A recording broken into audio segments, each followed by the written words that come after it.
Hello, it's Pedz here again. We are doing the GRcade Twitchcast. I think this is the 21st episode, and today, again, there is no Doom, but I am joined by Victor Mildew. It is I. Hello. Hello! It is the... It is, yes, that's correct. It is the 21st episode. I think. I could be wrong. So, today we're not really going to be talking about news again because Doom didn't find any news. Yeah, that's what it is. It was all Doom's fault. And so, that's why we're not doing it. We're going to still talk about a couple of games that we've played recently and just talk about that for a bit. Hopefully Doom will join by 10 because, it's already 9:30. He is probably asleep.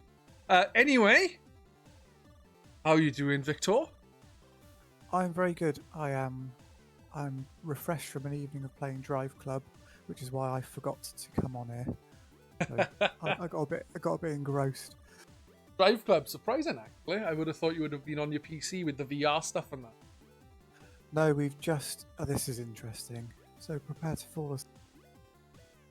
Just finished decorating the entire upstairs of the house, so all that stuff had to come to bits. So the PC is only hooked up in a... Sorry, I'm coughing. It's only hooked up in a sort of desktop capacity, really. I haven't put all the VR stuff back up because I need to put all the sensors back on in the corners and rerun the room setup and stuff. So it'll take an hour or so. But yeah, I was just downstairs. I just suddenly out of nowhere thought, you know what? I really fancy a bit of Drive Club time trialing, so I went on one of the tracks that I've been pretty good at and see if I could break my previous best, and I did. But I got so engrossed in it, I just kept going faster and faster and faster. I was like, well, I'll have one more go, beat it, one more go, beat it, one more go, beat it, and it's like, my wife came back, she's been out swimming, she came back and said, oh, aren't you doing your chat tonight? I was like, oh, that's not for another hour or so. She's like, it is 9:15. Oh. Yeah, I was doing the same. I can't remember exactly what I was doing. I looked at the time, I was like, oh my god, it's 9:05, shit, I'm late. Quickly tried to set everything up. Nothing was working. I couldn't get no sound on anything. Ugh. It was really annoying. I had to fucking around with my settings and stuff because I forgot I have it set up differently for when I use Discord to when I don't, and I forgot about it. So there you go. That's why we are so late. Anyway, as you mentioned your wife, you told me beforehand that you've just finished playing a game with your wife called Borderlands 3, I believe. Yes, yeah, we didn't start playing it together. I really like Borderlands. I was one of the fools that bought the Borderlands 2 Ultimate Loot Chest Edition, and it currently sits up in my loft, just taunting me about what a colossal twat I was for paying £100 for it. So I thought this time I'm going to wait until Borderlands drops in price a bit, because I will play it. I'm not paying £50 for it. But one day I came home and she just went, oh, I bought you this. So we started playing it, and I casually mentioned that you could play it in split screen, because I forgot. I didn't even think of it, because so few games do that. So I will give it a go. We just ended up playing the entire thing together. It was brilliant. That's really cool, actually. Like, I did play some games with the missus, but it tends to be things like... generally speaking, it would be Overcooked and things like that. Which, to be honest, is a game that is known for ruining people's relationships. So we tried that last Christmas. We bought it and we were like, "Oh, this is great fun and a bit of coordination. Yeah, I need some buns. Put this on here." And it quickly devolved into like effing and blinding and don't tell me to do this. I didn't tell you to do this. And it just after a couple of hours, I was like, I'd quite like to stay married, so we turned that one off. Yeah, we've played through both Overcooked 1 and 2 and all the DLCs, and I said, when we get the third one, if there is ever a third one, I'm going to stream and just put a mic in front of us so people can hear a domestic whilst watching Overcooked. You just need someone that's like, let's get ready to rumble. Basically, yeah. So what are your thoughts on Borderlands 3 then? I really enjoyed Borderlands 1. I preferred 1 to 2 initially, But going back through them, I think 2 is a better game in general. I wasn't a massive fan of the pre-sequel, but it was still alright. I just didn't think it hit the mark in the same way. But I've not played 3, but I'm very, very keen on trying it. I didn't play the pre-sequel. I have it. I read the reviews of that, and I just one bit where it said something about having to gather oxygen, and it immediately set off my gaming anxiety of like, that's just something I don't want to deal with. Yeah. And it's like, oh, but if you play as Claptrap, you don't have to worry about it. And it just put me off for some reason. Yeah, 3. I played as Claptrap. Oh, did you? Yeah. That's pretty much what. If I have got it, 'cause it was on. I think it was on Plus a while back, wasn't it? Along with the remaster of the first one. I'm not. I don't know what to make of it really, because we played so much of it in co-op, but the co-op is pretty shonky. It's on one hand it's fantastic because I mean, how many games can you just put on, and it's there's no difference in the game between split screen and normal. You know, there's no concessions made. There's just nothing different about it. So it's really good in that way, and it's really nice how it scales the other player. I don't remember the other game doing it, but then I didn't play it very much in co-op. But for example, I think I was level 25, and she just started. Right. Like level 1, level 2, whatever it was she was. And I happened to look down and notice that the enemy I was fighting that was like level 25, 26, on her screen was level 5. And it had scaled the same enemies we were fighting to each character. That's handy. So it's really, Yeah. I mean, on the one hand, does that mean it's kind of cheating and the levels don't actually mean anything? Anthem style, is it all a bit false? But on the other hand, it was really good because it didn't mean like, oh, well, hang on, we've got to power level you for 3 hours before you can actually join in. She could just properly just drop in as I was playing it and just do exactly the same stuff I was doing.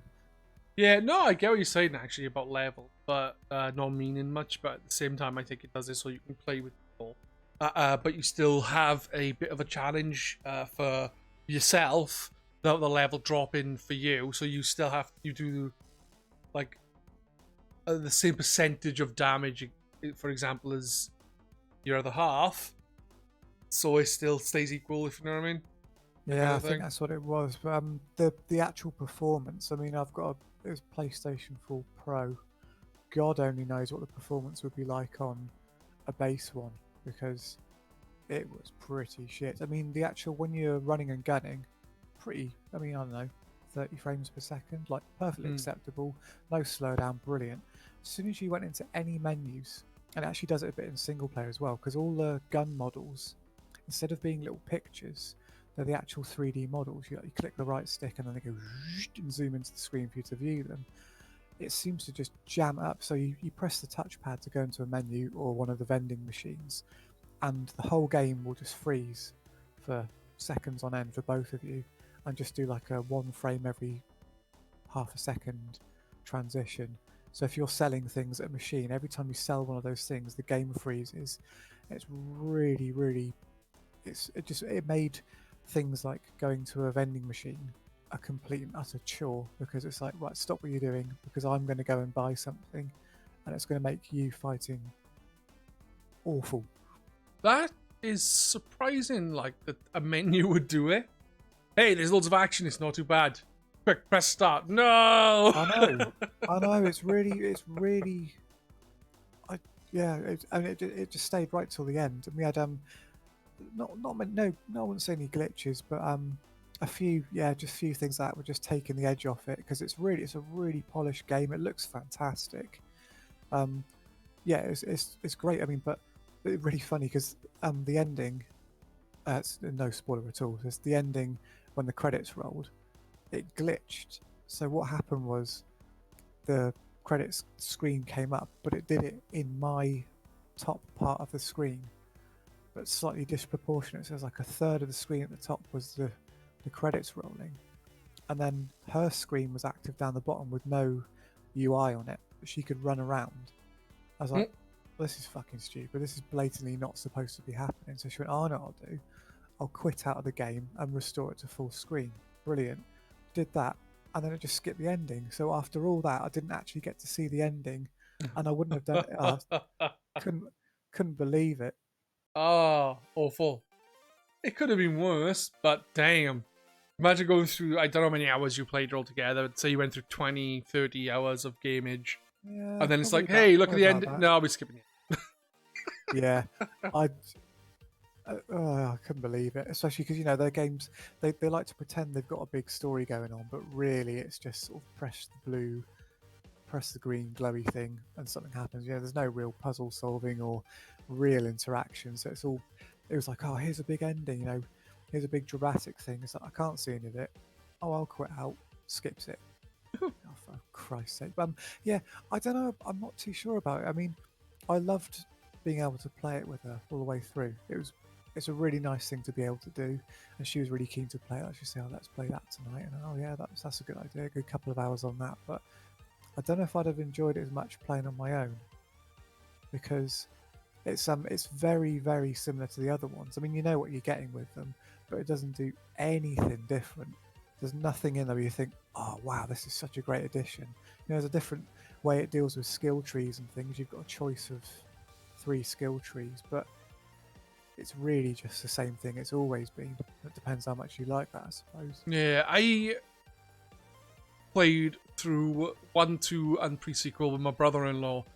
For me, Borderlands seems like the kind of game that, in general, wouldn't be that much fun to play on your own. In comparison, is a game where the social interaction is a big part of it. That's how I see Borderlands.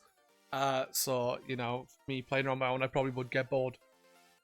Happens. Well, if you're intending to play it co-op, then if you can ignore the crappy performance in things like menus and stuff, then yeah, it's great.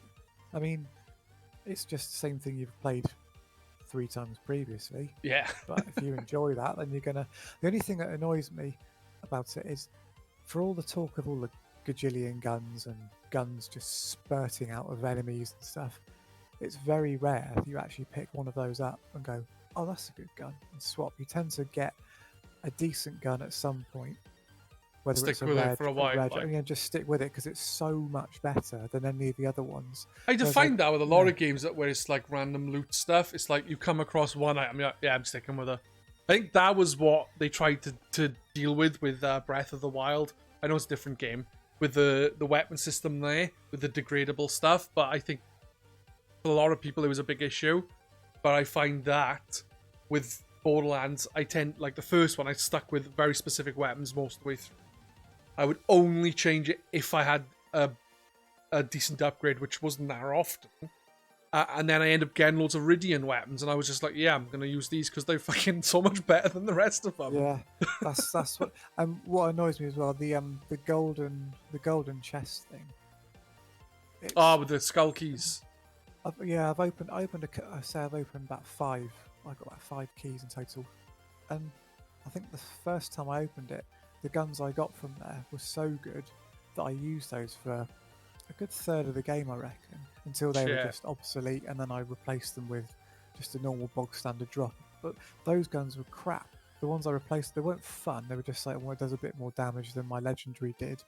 But it's not like, at one point because you had 4 weapon slots. At one point I just had 4 just boring sniper rifle. There was nothing special about them. It was crap. And then suddenly we did a couple of late game missions, and the pair of us just got. But there were mission rewards which I don't like. They were great. They were really, really good guns, but they weren't random ones. They were ones the game had given us. Yeah. Which to me just defeats the point of having. Yeah. No, I get it. The one gun that interests me from the trailer is the gun with legs. I've not seen anything like that. No, it shows things. No, it shows things like guns shooting money and guns. I've had one gun where when you reloaded it, you threw the gun forward and it would duplicate itself and fly around you like a turret. Oh, that's cool. But I know that was the most interesting thing I had. I know I think it was Borderlands 2, you would reload the gun I don't know exactly what you would do, but you would throw the gun and it would explode, and then Yeah, you'd have the gun in your hand again and carry one of the on. manufacturers do that. Yeah, one of the Yeah. manufacturers, every gun does that. I think it's the more you've got in the clip, the more damage it does. Actually, I was talking bollocks as well. I did get one legendary, that was a purple one actually. It's a purple rocket launcher thing, but it fired 3 big saw blades which had dynamite strapped to them, and they would go out and seek the enemies. That was a really good weapon until it became obsolete. That was cool. You go into a massive area and some big bugger would come in. They'd be like, "Hey, I'm going to kick your ass," and you just shoot 3 or 4 of those things and take it out. Yeah, it sounds really cool, actually. I think that's the like you were saying, it is a bit of an issue when you have games like that, especially one which is trying to have like so many unique guns. It's like you have unique guns, but if they're not doing the damage, you're gonna use the gun that is more boring but does the damage, like, you know? Yeah, that was it. When it's got a certain stat that's just that much better, it's like, well, I'll take it if it does a third less damage. But it's got this ridiculous feature, like when people die, they explode and kill everyone around them. I mean, I'm going to use that, aren't I? So a game that did do it well was I don't know if you played Assassin's Creed Origins. I did not. Or I'm guessing obviously does it as well because it looks to be basically a reskin of the game. But when they had sort of RPG light elements in it, and when a weapon dropped, more often than not, it was slightly better than what you had. So you were really like until the game gave you this mission, which gave you a Final Fantasy sword. I don't know why they did it because that sword was so good.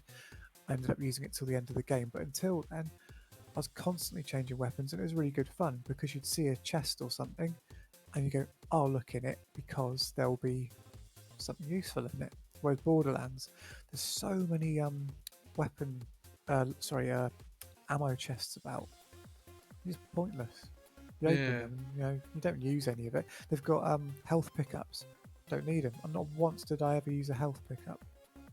Really strange. I mean, some of that stuff could do with a bit of tweaking, I think. But I'd recommend it. I wouldn't pay full whack for it. I think you'd be a bit disappointed because it's so similar. What about the new locations and stuff then? Didn't they add anything to it, or was it just a nice bit of scenery? Like, well, you start on Pandora. yeah, I figured as much. You probably imagine, but pretty quickly you get to go to other planets. Yeah. Don't they add very much then? Not really. It's just more. I mean, you don't generally feel like you've gone to another planet. Well, Pandora was, especially the first game I found, it really felt like a definite place. You could tell you were on Pandora. Whereas in the other ones, like one of them you go to and there's a city, but it could just be a city on Pandora. It doesn't really feel like you've gone to another planet or anything. Yeah. Okay. So you recommend the game just at lower price? Yeah, I mean it sounds like you really enjoy those games and you're going to play it in co-op. So yeah, highly recommend it. I'd feel a bit stung if I'd gone and paid like 50 quid for it or something, because when it ended, it wasn't like, oh, gutted, it's finished. It's just like, oh well, I enjoyed that. It was like leave it now. It was it was a good game. Oh, wait, where's my ending gone? Well, where's the ending gone? Yeah, exactly. And it wasn't until we got back to the main hub area that I actually realised that was the ending, because I was like, well, was that actually it? I don't know. I don't actually know if that was it. And then they go, oh yeah, hey Vault Hunter, here's like New Game Plus mode if you want it. Oh, it was. Shit, that's gutting. You did tell me as well that you had played another game that wasn't Borderlands 3. Currently playing Luigi's Mansion 3, which quite a few people on the forum are playing by the looks of it. I'm now lagging behind a bit. So it was when I was playing, not playing along, but it seems quite a short game. It's floor based. So you could quite clearly see, well, people say, I'm on floor 4, and you go, oh, I'm on floor 4. So you could catch up and read their spoilers and things. But because we've been playing quite a bit of Borderlands, I've been left behind on that. So I'm not really reading what people are up to. But it's a lovely game. It's really, really nice. And you can play co-op on it. We haven't done it yet, but there is a means of playing co-op. Right. Have you played the other Luigi Mansion games? I have. Yeah, I really like them. I bought a GameCube for the first one. Oh, nice. That was the actual decider for you buying it, like? Yeah, because Was that my first Nintendo console? Or what? No, actually, I had an N64 way after, right when Perfect Dark came out. Oh, Sorry, nice. coughing again. I bought it for that, and then suddenly realised what I'd been missing. Because my friends, I was always a bit of a Sega person, because my parents understandably wouldn't buy me Sega. both consoles. Yeah, but I was a sport bastard as well, so they did buy me Mega CD and 32X and stuff, but they would not buy me Super Nintendo. So I only got to play Nintendo stuff when I went around my friend's house, or we did like a summer holiday console swap or something. But yeah, Nintendo, my N64 was when I suddenly realised what I'd actually been missing out on, especially when I got Mario 64, which I know as you don't really like that game much, do you? It's not that I don't like the game much. It's that when it first came out and I first played it, I genuinely hated the game. I wouldn't lie, I hated the game. I was like, this isn't Mario to me. It wasn't Mario. It completely changed. It went more open and, it seemed like a lot more directionless. If that makes sense. Going back to years later, I do enjoy the game, but I still don't think it's as great as people make out. It's still very different. Like, people like, now it's like when you talk about like 3D World, people are like, but it sucks. It's not open enough. It's not true 3D. And it's like, no, it is. And just because it's not open doesn't mean it's a bad thing. Fuck off. It bugs me, it does. Because at the end of the day, Mario, like, even when it came to World, yeah, you could sometimes find a hidden exit. But it was about getting to point A to B. And it was all just like really good platforming. And I found that in Mario 64, a lot of the time you weren't doing much other than fucking exploring. I'll tell you what, because I never had a Super Nintendo, I'd played quite a bit in Mario World at friends' houses, but I'd never owned it, and I'd borrowed Mario Land on the Game Boy. Yeah. In fact, I suppose the first Mario thing I actually had was Wario Land, which we will talk about later. Mm-hmm. Yeah, I had a CBG issue which had Mario, Knights, and I think it was Quake on the front. And I remember reading that cover to cover, just like, and I remember reading about Mario 64 thinking, that sounds great. And then years later, when I had the N64, it was one of those things where I had it sat there because I bought it for Perfect Dark. So I thought, that looks great. And I went into a game shop and I looked and I saw Mario 64 on the shelf, and it was like a proper facepalm moment. I was like, oh shit, I can play that now. I bought it, not really expecting much, and I'd blown away by it. I just couldn't get over how amazing it was. And then a friend of mine, when he found out I had the N64, gave me Ocarina of Time, which I had assumed it was going to be shit, because a lot of 3D games that had made the transition from 2D to 3D back then were crap. I just thought, well, that's not going to be any good, not knowing anything about it. Yeah. With that, and just like, this is amazing. I forget the point I was making. So anyway. The point you were making is because you were a Sega fanboy as a child. Yes. You thought, well, if Nintendo can do this with Mario, imagine what Sega can do with Sonic. And then you played Sonic Adventure, and you had the same reaction. It was awful. I bought my. See, I used to love Sonic. Absolutely love Sonic. So I really remember my parents loved that I loved Sonic. So when I got my Mega Drive, it was Christmas Day, the year that Sonic 2 came out. And I know I've recounted this on the forum before, but it was like the standout Christmas memory for me, because they snuck the Mega Drive and Sonic at the end when I thought Christmas was over. And I went mental. I was jumping down the stairs, I was running around punching the air. It was brilliant. So I've always been into Sonic. And then when the Dreamcast came out, I thought, this is going to be fantastic. Like, Mario 64 was amazing. I'm so ready for this. And it was a bag of shite. I never get the love for Sonic Adventure. I played it out of just begrudgingly, really, because I bought a console with it. I'm just like, this is shit. This is just crap. See, I actually don't mind the adventure games. I quite like them, but I know that they're not very good games. I like them in spite of that. Yeah, I mean, it looked great because the Dreamcast stuff really did look great then. I mean, it was like a little arcade machine in your home, and you put it on now. I've got an HDMI adapter for it, and they still look great. They've still got that something about that era, just that silky smooth, chunky graphics, really bright and vibrant. You just don't get it now. back to Luigi's Mansion. I went to a friend's house and he had a GameCube, something I never had any intention of getting, and he had Luigi's Mansion on, and it looked like a CG film to me back then. It's just like, this looks amazing. And he was, Mario, going around the rooms and doing all the little puzzles. I thought, brilliant. I just went straight home and then went up to a Virgin Mega store, picked that up, and Rogue Leader on that one? Yeah, Rogue Squadron 2, Rogue Leader. That was it. I So mean, good. those two, it was brilliant. That was a hell of a couple of weeks of gaming with those two. So good. So with Luigi's Mansion 3, I know you haven't finished the game, but how would you say it compares to the first and second? Because from what I played of the first, I loved the first. Second one I didn't get on with as much. I preferred the style of the first game, where it's like, I know it's Metroidvania, but it's also very small and short, and it isn't as expansive as a Metroid game where there's a lot of exploration. There is exploration, but it's on a smaller scale. Does that make sense? Yeah. So, I'm like, how does this compare to those two? Does EGAD message you every 20 seconds to say, "Oh, Luigi, here's a tip. Let me tickle your balls," or something? You can turn it off. I turn that off pretty quickly. It's like, and he goes, go through that door. Piss off. I'm trying to hoover up money. No, like, go away. So I turn that off. But yeah, Dark Moon. I love Dark Moon, but I got annoyed with. I didn't finish it because I think I got to the end boss because it had motion controls on a handheld. Brilliant. So I gave up on that. I didn't finish it either.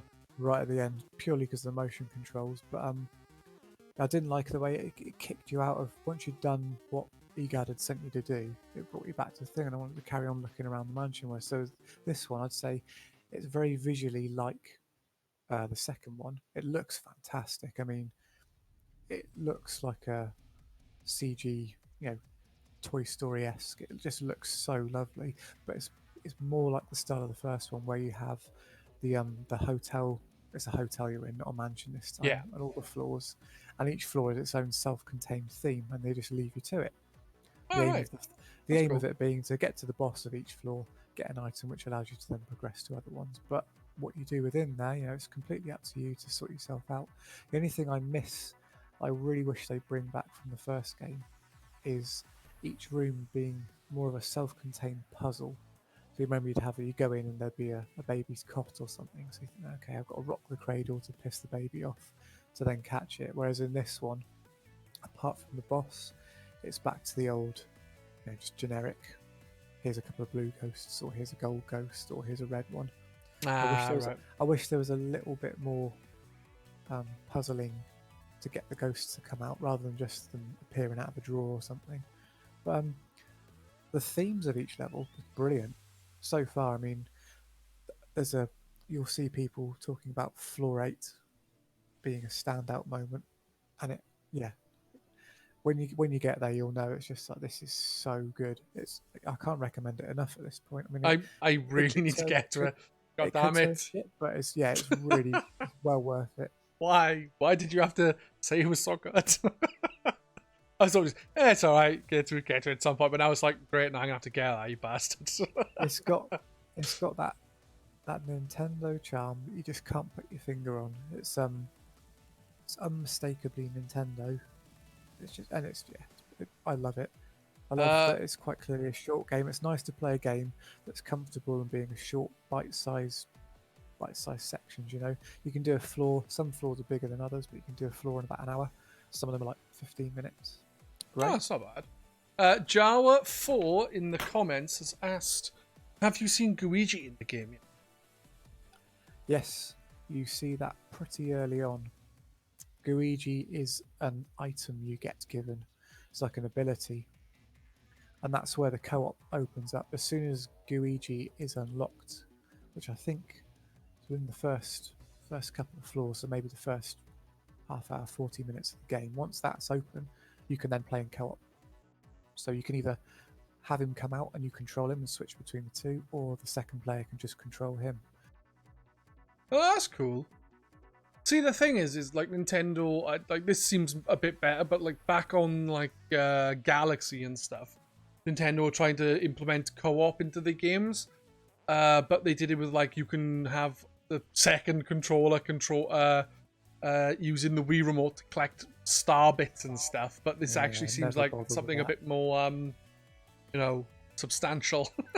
Yeah, I said we've not done it yet. I said to my wife, we'll have to try it, because the last thing I want to do now is get to the end of the game. Oh, let's give co-op a try, and find out it's bloody brilliant fun, and we should have really played the whole game like it. So we're gonna give it a go. But there's puzzles which use, light puzzles, I'd say, that use the two at once. Use a combination of them, two abilities at once, which you switch between them to set it up. So I'd imagine with the pair of you can say, okay, let's both push this, or let's both do that. Yeah, so I can imagine as well. It'd be great for playing with kids, because nothing too taxing in it. Oh, nice. Good idea. I'd say that I'm getting the game for the kids. Your kids or someone else? My kids. I got 4 the little shits. Yeah. It's a good idea though. Oh, do you want to get this game for the kids? Yeah. Okay, we get this game. Yeah, and then I'll just play it. But yeah, good idea. Matt King 85, who is the watcher and artist on the forum, is asking, have you played any of the online modes yet? No, there is. There's, I can't remember what it's called. It's like there's a tower mode. I think there's 2 modes. I think there's one where it's floor based. I'm not sure if it takes place in the same levels, or whether it's like a randomly generated set of floors or not. I think it's like a almost dungeon crawler-esque thing, from what I gather. I've not tried them. And I know the other mode you can do in local co-op. I forget which one's which, but no, I've not tried them yet. I'm one of those people that I don't really like online play anyway. But if I am going to do it, I'll tend to wait until I've finished the main game, just in case it ruins any areas. Yeah. I just don't like knowing. Like, for example, if you're on a floor that comes later in the game, even though it doesn't really matter, I don't want to know about it. I want that surprise of when I get there, like some little dickhead, shouting through a microphone or ruining my fun or something. Yeah, I get that completely. It's like taking certain, like, any game really is like got a really good story mode to it, and then you can play it online, and then that could kind of take away. Like, I remember back in the day when we were playing like online games like Gears of War and things like that on Games Radar.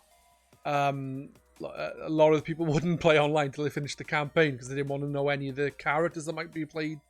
So they didn't want to know the characters in the game. Yeah, exactly. They didn't want to know any of the locations and stuff like that. Like, so, people feel. Yeah, I'm very much like that. People online. I mean, it'd be great. I could imagine if we played Borderlands together. Unless we're really pissing each other off, I bet it'd be great fun to join in with somebody, unless you get very lucky or have organised it through a specific forum that deals with people that are like-minded. I don't know the experience of it. I find you always get someone who tries to Leroy Jenkins everything and show off. I've played this game 15 times already, and I can't believe you don't know the layout of this one. Leroy Jenkins. Yeah, that was funny. I remember seeing how you was back. I liked it. Classic internet, isn't it? Yeah. Yeah, no, I completely agree with it with the online stuff. Like, I have no problem playing co-op, but I'll play co-op. If it's a co-op game that's just the story, then I'll play co-op with someone. But if it's like a different thing that might spoil things from the single player, I'll leave it. Same with multiplayer. Yeah. I guess racing games don't count. So you're fine for them. Yeah. I didn't want to see this racetrack till I got to it on the single player.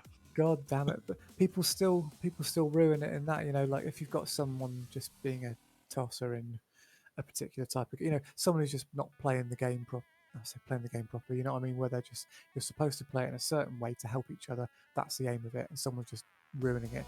You can very much get it in racing games where people just think it's really funny to just bash into you in games that is supposed to be like Sims and things. It's like, sod off. No, I get what you're saying. Let's think. Is there any other games you would like to speak about? Well, I was going to throw it back to you because I've been rabbiting so long, I've got a dry mouth. You were mentioning you had been playing Wario Land for the first time. Yes. Well, yes and no, in the sense of I have played it briefly back in when many years ago. I only did like 2 or 3 levels. That was it. On Saturday, I decided to play Wario Land, Super Mario Land 3, for those who don't know, Game Boy game. So I played that on Saturday and decided to play through the entire game. It's a great one. I've very fond memories of playing that. I mean, back then. So I've hijacked the chat again, haven't I? Back then, because I had to wait for my parents to buy me things. Don't know how old I would have been when that came out, maybe 13 or something. You tended to sort of treasure your games a bit more, so you'd give stuff more time than you would now. You might play something once and go, oh, I enjoyed that, and then just never play it again. Whereas that one, as you now know, is very replayable because of the money system. And trying to get as much wealth as you can.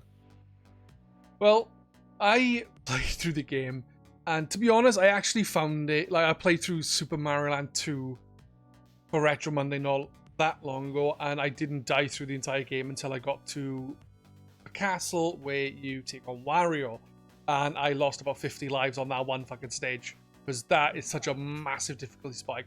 I also played through Mario Land 2 not long before my own channel, but I played the DX fan mod, right, where you can play as Luigi. That, yeah. So I played through the game as Luigi, and I think I died on the Wario's level maybe 2 or 3 times. It was just so much easier with Luigi because of its super massive jump. So I went into it thinking it would be not the same kind of game, but the same kind of difficulty level. Obviously, gameplay is completely different. It is very different playing as Wario to Mario. It's not like he jumps a little bit higher because he's like Luigi does. He like rams the shit out of things and stuff like that. It's really cool. Also, he has the big butt slam thing, which with Mario it may break a block. With Wario, it stuns everything on the screen. So like playing it is very different. Also, Wario seems a bit slower in general, except for when you're doing your shoulder barge. But the difficulty for me was actually quite significantly higher. I died a lot. I think it took me a couple of hours to finish it, and by the time I finished it, I had something like 300 coins, which earned me a lovely birdhouse. Oh, really? I think the birdhouse is the worst thing you can get. Yeah, Yeah, it's great. I really like the gameplay in that. I remember, it's been a long time since I played it, but you do your bum bash thing, and everyone flips over. Yeah. Once people are flipped over, you have to charge into them to kill them, and then get a coin out of them. Yeah. You've got the hats as well, haven't you?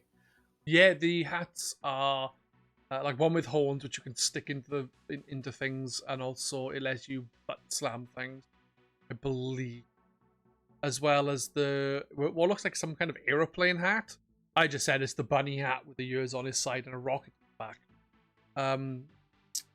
And then there's another one, a fire-breathing hat, like a dragon hat or something. Dragon, isn't it? Yeah. So yeah, it's really quite different, and obviously like the hat system came into play with Mario really in Mario 64, didn't it? With the steel hat, the wing cap. So it's kind of like, even though it's not Mario game, it kind of helped there as well somehow. Yeah, I don't know how, but it did.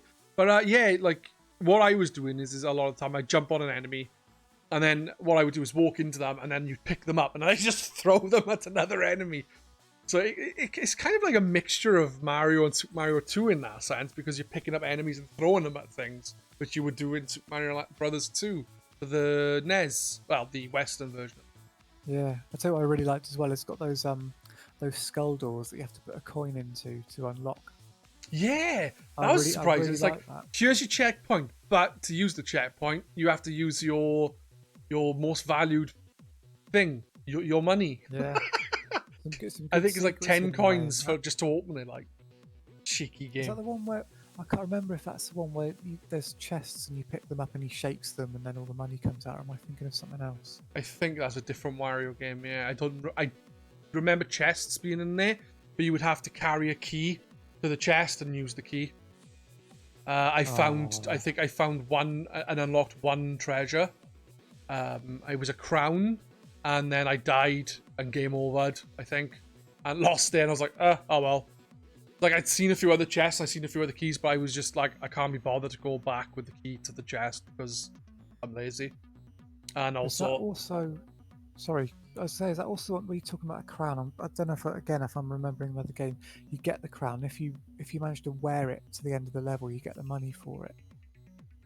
It just ends up in your, like, on the end of the level. It's just like a little box with A, B, C, D up to like, I know.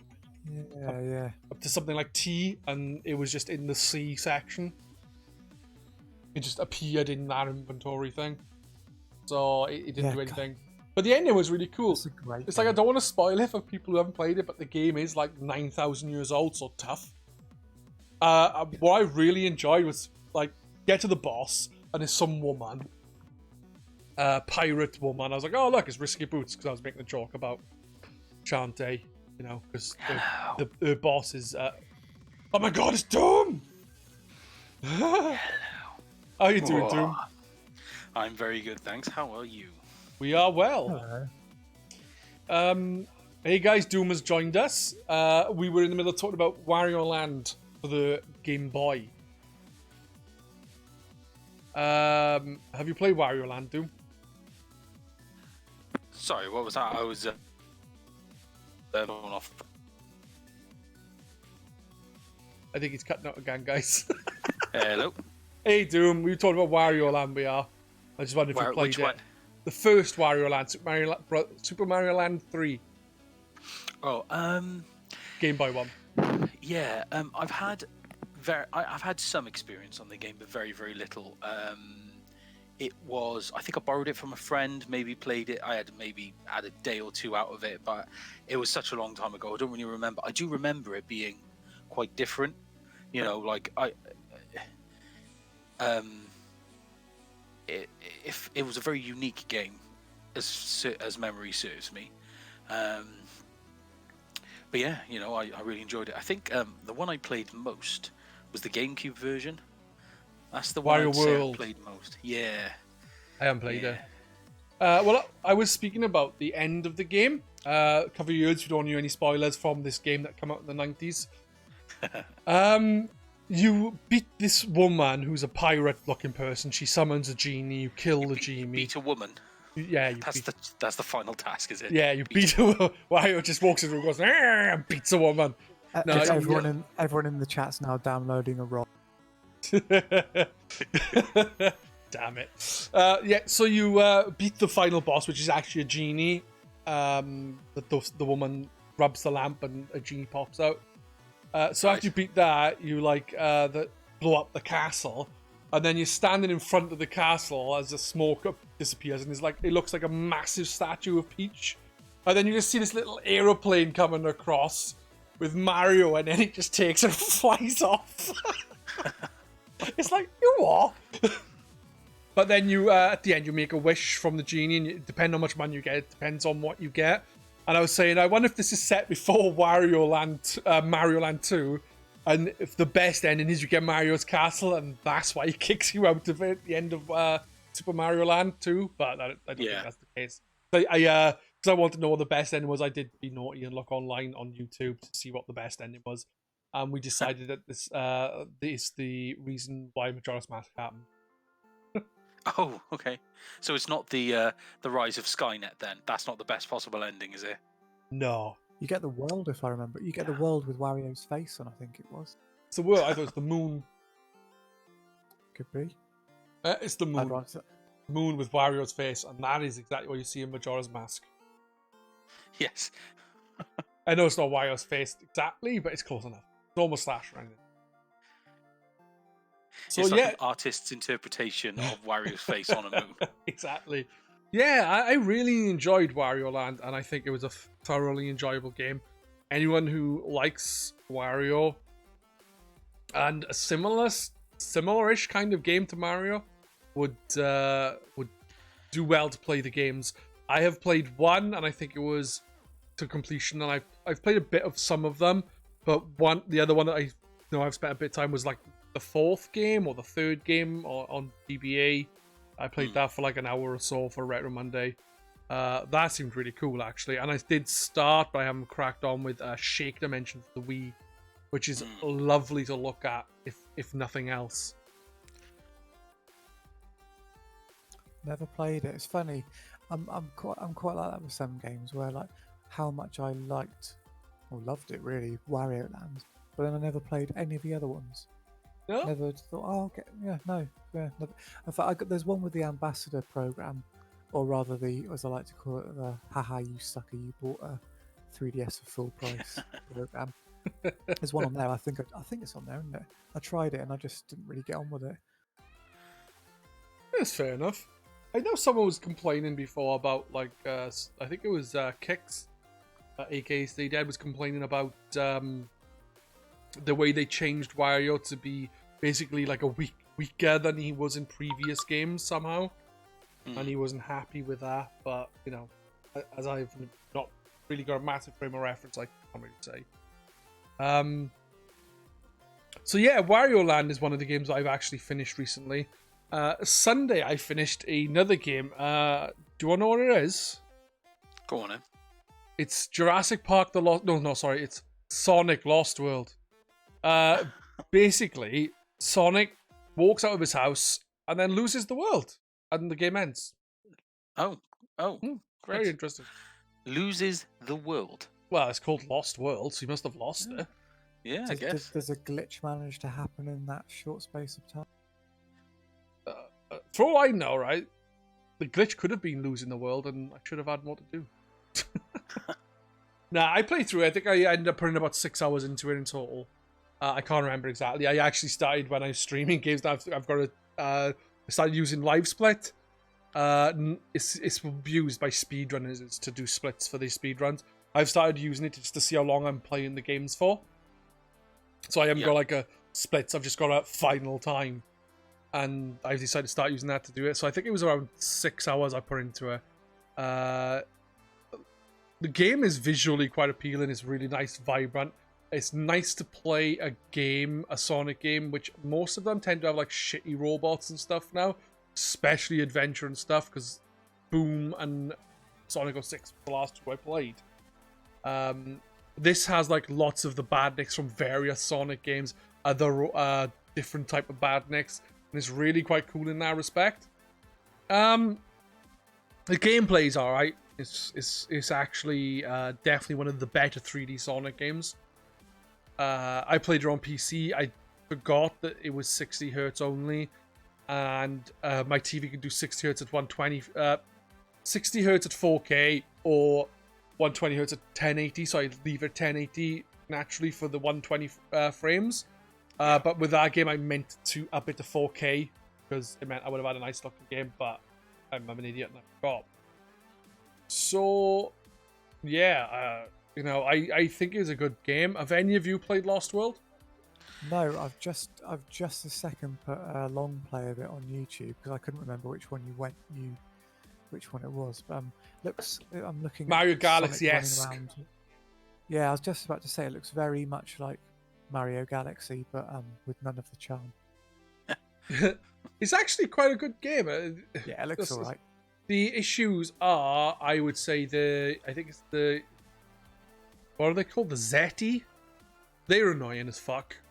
They're basically storyline-wise, you trying to stop Robotnik from doing something. Robotnik is using these 6 creatures called Stupid 6 or something. Deadly 6. That's it. The Deadly 6 to help him take over the world, basically. He has like a conch, whatever it's called, that he blows to make them under his command. Sonic sees it, not knowing where it was, kicks it out of Eggman's hand, and then is like, I screwed you over. He's like, no, actually, you screwed everyone over. They then are free to do what they want. They basically suck the energy out of the earth, then you and Robotnik and Tails are basically traveling to stop them. So, yeah. Looking at the video of it, it seems to have the thing that I really don't like about the modern Sonics is the homing attack. It seems to, the level I just watched anyway seemed to just be based on just homing attack, using like convenient rows of enemies to walk up steps. And the homing attack, I would say, isn't as prevalent in the game as Sonic Adventure and stuff. There are points where you do use it, but because of the way the world is, you can actually go like different routes quite a bit. That makes sense. So you can avoid some of them things that do on different sections of platforming. I would say my favorite levels in the game. Not so much my favorite levels because they like really well designed, but they kind of remind. The one level, the second one, there's two of them. I kept dying a lot on. It was extremely frustrating, but at the same time, I really enjoyed the level. It's basically like Sonic Adventure on, was they started adding grinding in. Yeah. Well, it's basically levels, two levels that are pure grinding through a tunnel. And for me, it really reminds me of the minecart sections from Donkey Kong Country more than anything else. And I really like them. I think what made me like them is reminding me of that. On top of that, you have this really nice visual looking, really nice looking level visually, and also the music for those levels was also really, really good. So I think all those things combined made me really like them. Like I said, the second one was very frustrating because I kept dying over and over again. But they were actually quite nice levels to play. Then again, the Minecraft levels in Donkey Kong Country and Donkey Kong Country 2 and Donkey Kong Country Tropical Freeze and Returns were all bastards as well, so kind of harks back to me crying back then too. So it's very Mario Galaxy. I've skipped through to one and it pretty much looked like Gusty Garden Galaxy, and now he's at some sort of seaside where he's running on walls and everything's flipping upside down, and looks all right, really. It's a Wii U game, isn't it? Yeah, it's a Wii U and a PC game. In the sense of it was Wii U originally, but it has been ported to PC. The Wii U version also has two exclusive levels, which are not on the PC. One is a Legend of Zelda themed level. The other one is a Yoshi World themed level. Okay. I expect this will get a Switch port at some point then if it's a Wii U game. It also has a Knights level on there. You basically get a bit of remixed Knights music, and then you fight the bosses of the game with, like, one of them attacks you in the first level on, like, this big yellow ball. Well, it's one of the bosses from Knights instead of the big yellow ball. There's one who rides this big, like, dragon-like thing, and it's basically, like, the weird... Is it purple and green dragon with a big fucking head? Basically, the skin is there instead. If you're familiar with Knights at all. No, I've got Christmas Nights because it came free on the front of the magazine. But Yeah, I've never had a Saturn, so I've never been able to play. Oh, right. I was going to say, well, if you've played that, but you haven't. So yeah, that kind of throws that out of the window. But yeah, honestly, if you were to compile a list of good Sonic games, you would have the 2D Sonic games in there, like Sonic 1, 2, 3, Knuckles, Mania. And I personally also really like the 8-bit Sonic games, specifically Sonic 1, Sonic 2, Sonic Chaos for the Master System. Then if you would say, okay, Sonic games, I would say Adventure 1 to this Generations and Colors would probably go in there, and then there's the rest then after it. And S rank would obviously be Sonic 06. Sonic 06? Right, I played this not when it came out, but not long after it came out, and I only did the Sonic section, and that was enough. I couldn't do any more. But I decided to stream it. I thought it'd be a fun stream not long ago. I probably said this already. I streamed the game. It's an awful fucking game. I decided to do all four stories. Sonic, Silver, Shadow, and Final Story. and I really dislike the game. It is awful, but it is an entertaining game for streaming. I played Sonic Boom after it. It is a better game than Sonic 06. It simply is. But because while it's a better game, it doesn't do anything. There's no really shitty things to it. It's just very mediocre. It makes for less entertainment, so it's kind of, while better, it's a bit more boring because there's nothing that stands out good or bad. This is actually quite good, so in comparison to those, there you go. That's my view on it. The next Sonic game I'm planning on playing is either going to be Heroes or technically speaking, not a Sonic game because you play as Shadow. It'll be Shadow the Hedgehog. I'm not sure yet which one. Have you played any of the DS ones? I forget what they're called. So Sonic Rush. And Sonic Rush 2, which is called Rush Adventure? Something like that, yeah. Russian Attack? That's what it is. Sonic Russian Attack. Yeah, Sonic Rush I liked. I liked Sonic Rush. I also liked Advance 1 and 2. Yeah, Sonic Advance games were great. Yeah, but I really liked Rush. Blaze is in Rush, isn't she? She's also in Sonic 06, but they give her a different story. So I think they retconned it. She's basically Silver's bitch, and I don't like that.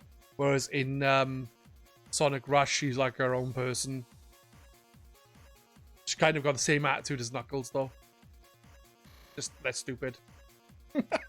I'm still watching this long play. This is, I mean, it almost looks like a fan mod of Mario Galaxy. It's that much of a rip-off. It is very, It's very all similar in a lot of ways. Yeah. Have a look at the grinding level. If you can hear the music for it as well, it's actually really nice music. And it's a nice level. Obviously, I don't know how it compares on the Wii U compared to the PC, because obviously the PC version should, in theory, at least to my memory, it does look a lot better. So yeah, I would say it is definitely worth giving the game a go if you have an interest in Sonic. If you don't, then probably don't. It's not gonna... If you are not a fan of 3D Sonic games and you've played several of them, not just the really bad ones, this isn't going to change your mind. Personally, I wouldn't think. But I think for people who like 3D Sonic games in general, not obviously, I'm not saying if you've got to like all of them, I think this is one that they would enjoy. I would give it a 6 out of 10. Maybe just a 6. Sonic Boom, I would give a 5. And Sonic 06, I would give a -65. What about Sonic Unleashed? Sonic Unleashed, I played the Wii version of it. I really, really, really disliked the Wayhog levels. The Sonic levels seemed alright. There's a PC mod to put those levels into Generations, isn't there? Yeah, I saw Jasm. I don't think he's here right now in the chat. But I saw him playing through it. I think the issue with it is, though, it wipes your data from the version with those levels. Something like that, anyway. I have Sonic Unleashed on the Xbox One and the Xbox 360 and the Xbox One because of backwards compatibility. It is something I've been considering streaming, but I just haven't got around to it. I'm afraid I have to go now. Oh, I wanted to talk about Kirby's Dream Course. I wanted to hear your story. You said you had a cool Christmas story and everything. 2 stories. Oh, for fuck's sake! You able to come? Are you able to come back, or was your dog able to wait 10 minutes? No, I gotta go. I'm afraid. No. All right, dude. Okay, yeah. Cheers, everyone. All right, Bye. cheers. Nice one. See you, Victor. Have fun. Damn it! I want to hear those stories. We're all going to be left hanging now. We can all just imagine what these stories were. I do think that Victor should join us for the first Twitchcast in December, and he should debut his Christmas song if he does a new Christmas song this year on the Twitchcast. Like, we'll play it for the intro, and then we'll talk about it, and I'll just be the Twitchcast talking about Ad's song, his inspirations. you know, that kind of thing. Yeah, that'd be cool. I agree. The only other game I've played, guys, let me talk about news this week, Doom, because you didn't get any news for us. Yeah, it's all on you. I decided. Is it? Okay. Yeah, so basically, we just talked about some of the games we played. I don't know if I talked about this last week. If any of you guys were here remember, did I talk about Paw Patrol on a roll last week? Is this a Switch game? This is a Switch game. It is one of my children's Switch games. Basically, for Christmas last year, I got him. He was very big into Paw Patrol, so I got him the Paw Patrol game on the Switch. Well, I decided to play through it on stream for a laugh. I genuinely hated the game. Hated it. Yeah. Right. This is the thing, right? If you're a fan of Paw Patrol and you want to play a Paw Patrol game, you'd expect to see some snippets of the pups talking or doing something, or at least they could say their catchphrases, which is like, I can't remember what they are. Sky says like, this pup has got to fly, I think, and I can't remember anymore. Basically, none of the pups speak in it at all, so there is literally no voice work. Voice acting. Oh, there's voice acting. I'll get to that. Oh. There's no voice acting from any of the dogs at all. Right. Nothing at all from the dogs. The gameplay is so unbelievably boring. It's a platforming game. You have to get from point A to point B, and then you go from one dog to another dog, and you go from point B to point C. And then you get to the end, and that's it. On your way, your obstacles are, just general platforming, but there's no, I get it's a young children's game, and they don't want the pups being damaged or killed in there. There's no obstacles at all, so there's no, you jump up some platforms, there's no, if you fall down, you just walk back a bit and jump back up them. Or, what tends to be in this game most of the times, you fall down, you just carry on going. You just go back then to get there's dog treats all throughout the level. They are the incentive to, and Paw Patrol badges, gold badges. I think they're called Golden Paws. So, you collect 5 of them and 200 of these treats. That's it. There's no, you can't fall down a pit. You don't jump on anything. It could be evil burgers were attacking, you killing them, trying to say the dogs only eat healthy food, like carrots or something. I don't know. That'd be good for a child to see. Maybe they'll start eating fucking veg. But there's literally nothing to it. And the thing is you'll jump up one path, collect the treats, and it's there's some down there. You just jump down there, collect them, and just carry on. You do get the sections where it's press the right button to either call one of the other pups who use their vehicle to help you, or you use a button, press another button to climb something, say, or with one of the pups, or dive into the water, or something like that. It's that kind of thing. And then there's another button which does a similar thing again. You've got those 3 buttons. That's the only time you come up to an obstacle, and you just do that. Sorry. There's one more where you press B and you pull a rope and it'll lift something for you to walk past. Oh, and if it closes, it doesn't kill you, which is cool. It just means you've got to go back and up until you get past it. That's it. Huh. And the worst thing is fucking Ryder. I don't know if any of you know much about Paw Patrol, but basically there's, I think it's 6 pups, and then there's two that are added later in the show. And all 8, I think is 8, might be 7. They're all in the game. I can't remember. There's several puppies, right? There's several puppies. 2 of them come in the show later. different times. So basically, You sound like, what? you sound like a fan.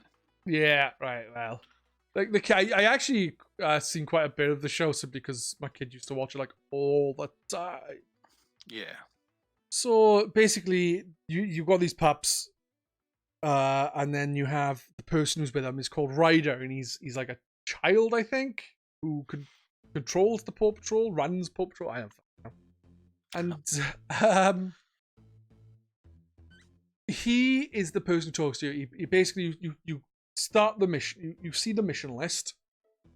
Click on the mission, and then you see the pups go up an elevator, change into the gear, and go up to the top of the elevator, and then that's it of them. But you can skip that, which is what I did. Then you have Chase explain not Chase, sorry, Chase doesn't speak. You have Ryder explain exactly what the mission is, and then all through the level, he just keeps talking. It's like, you'll collect the treat. He's like, hey, collect treats. At the end of the level, get a reward. And you're like, okay, that's cool. Thanks for letting me know at the beginning of this level, even though you let me know at the beginning of the last level.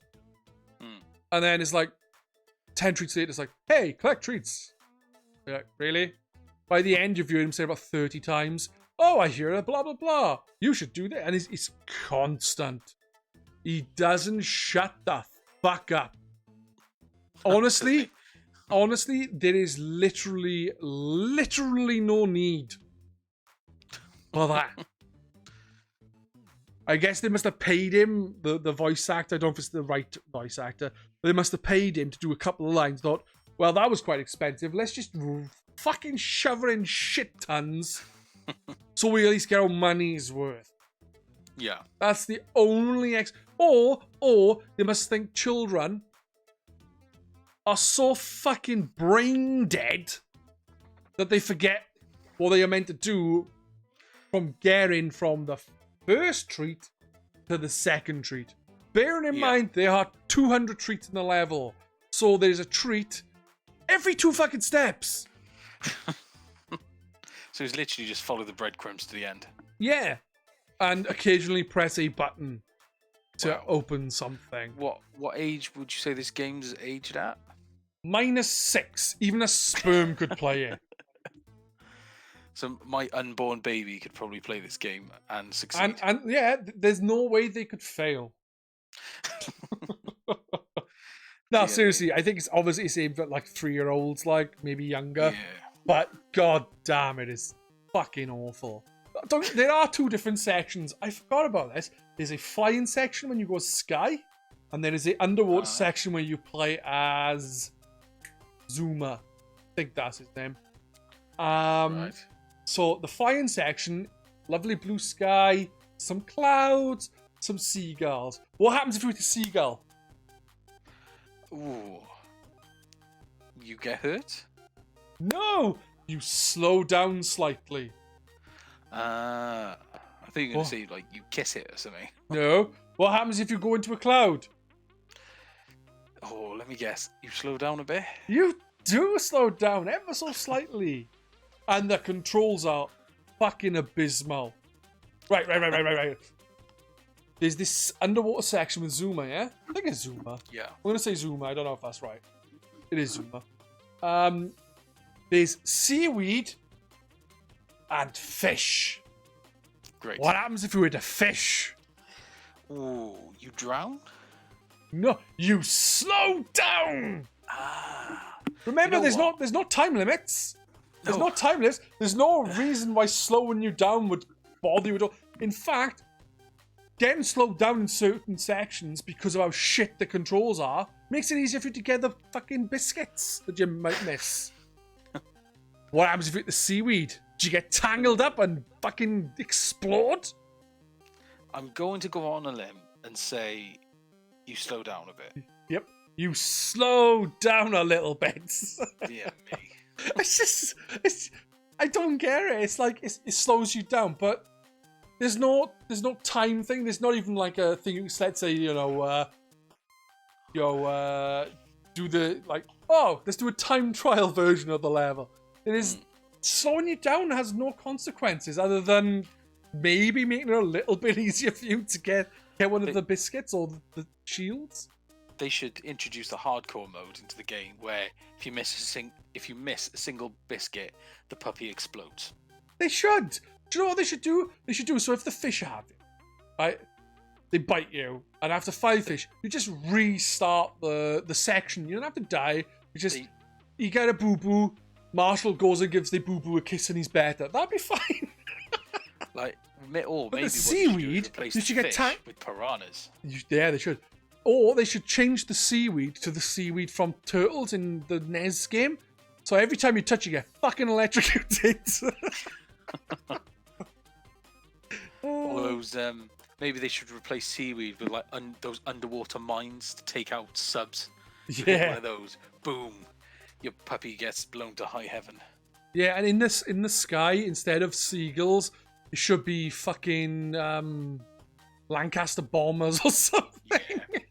They should be like, like tornadoes or something like that, ready to like blow you out of the sky or something. I don't know. You should have the occasional Boeing I can't remember what they call that. Boeing 262. I'm making a number. 747. 747. A Boeing 747. You've got to avoid. If you don't, you get sucked into the propeller. Yeah. You kill the people on the plane. You're wrecked. Yeah. They should introduce a hardcore mode. Definitely. Yeah. We've just made poor souls. Java says poor souls. The poor souls or dark pores?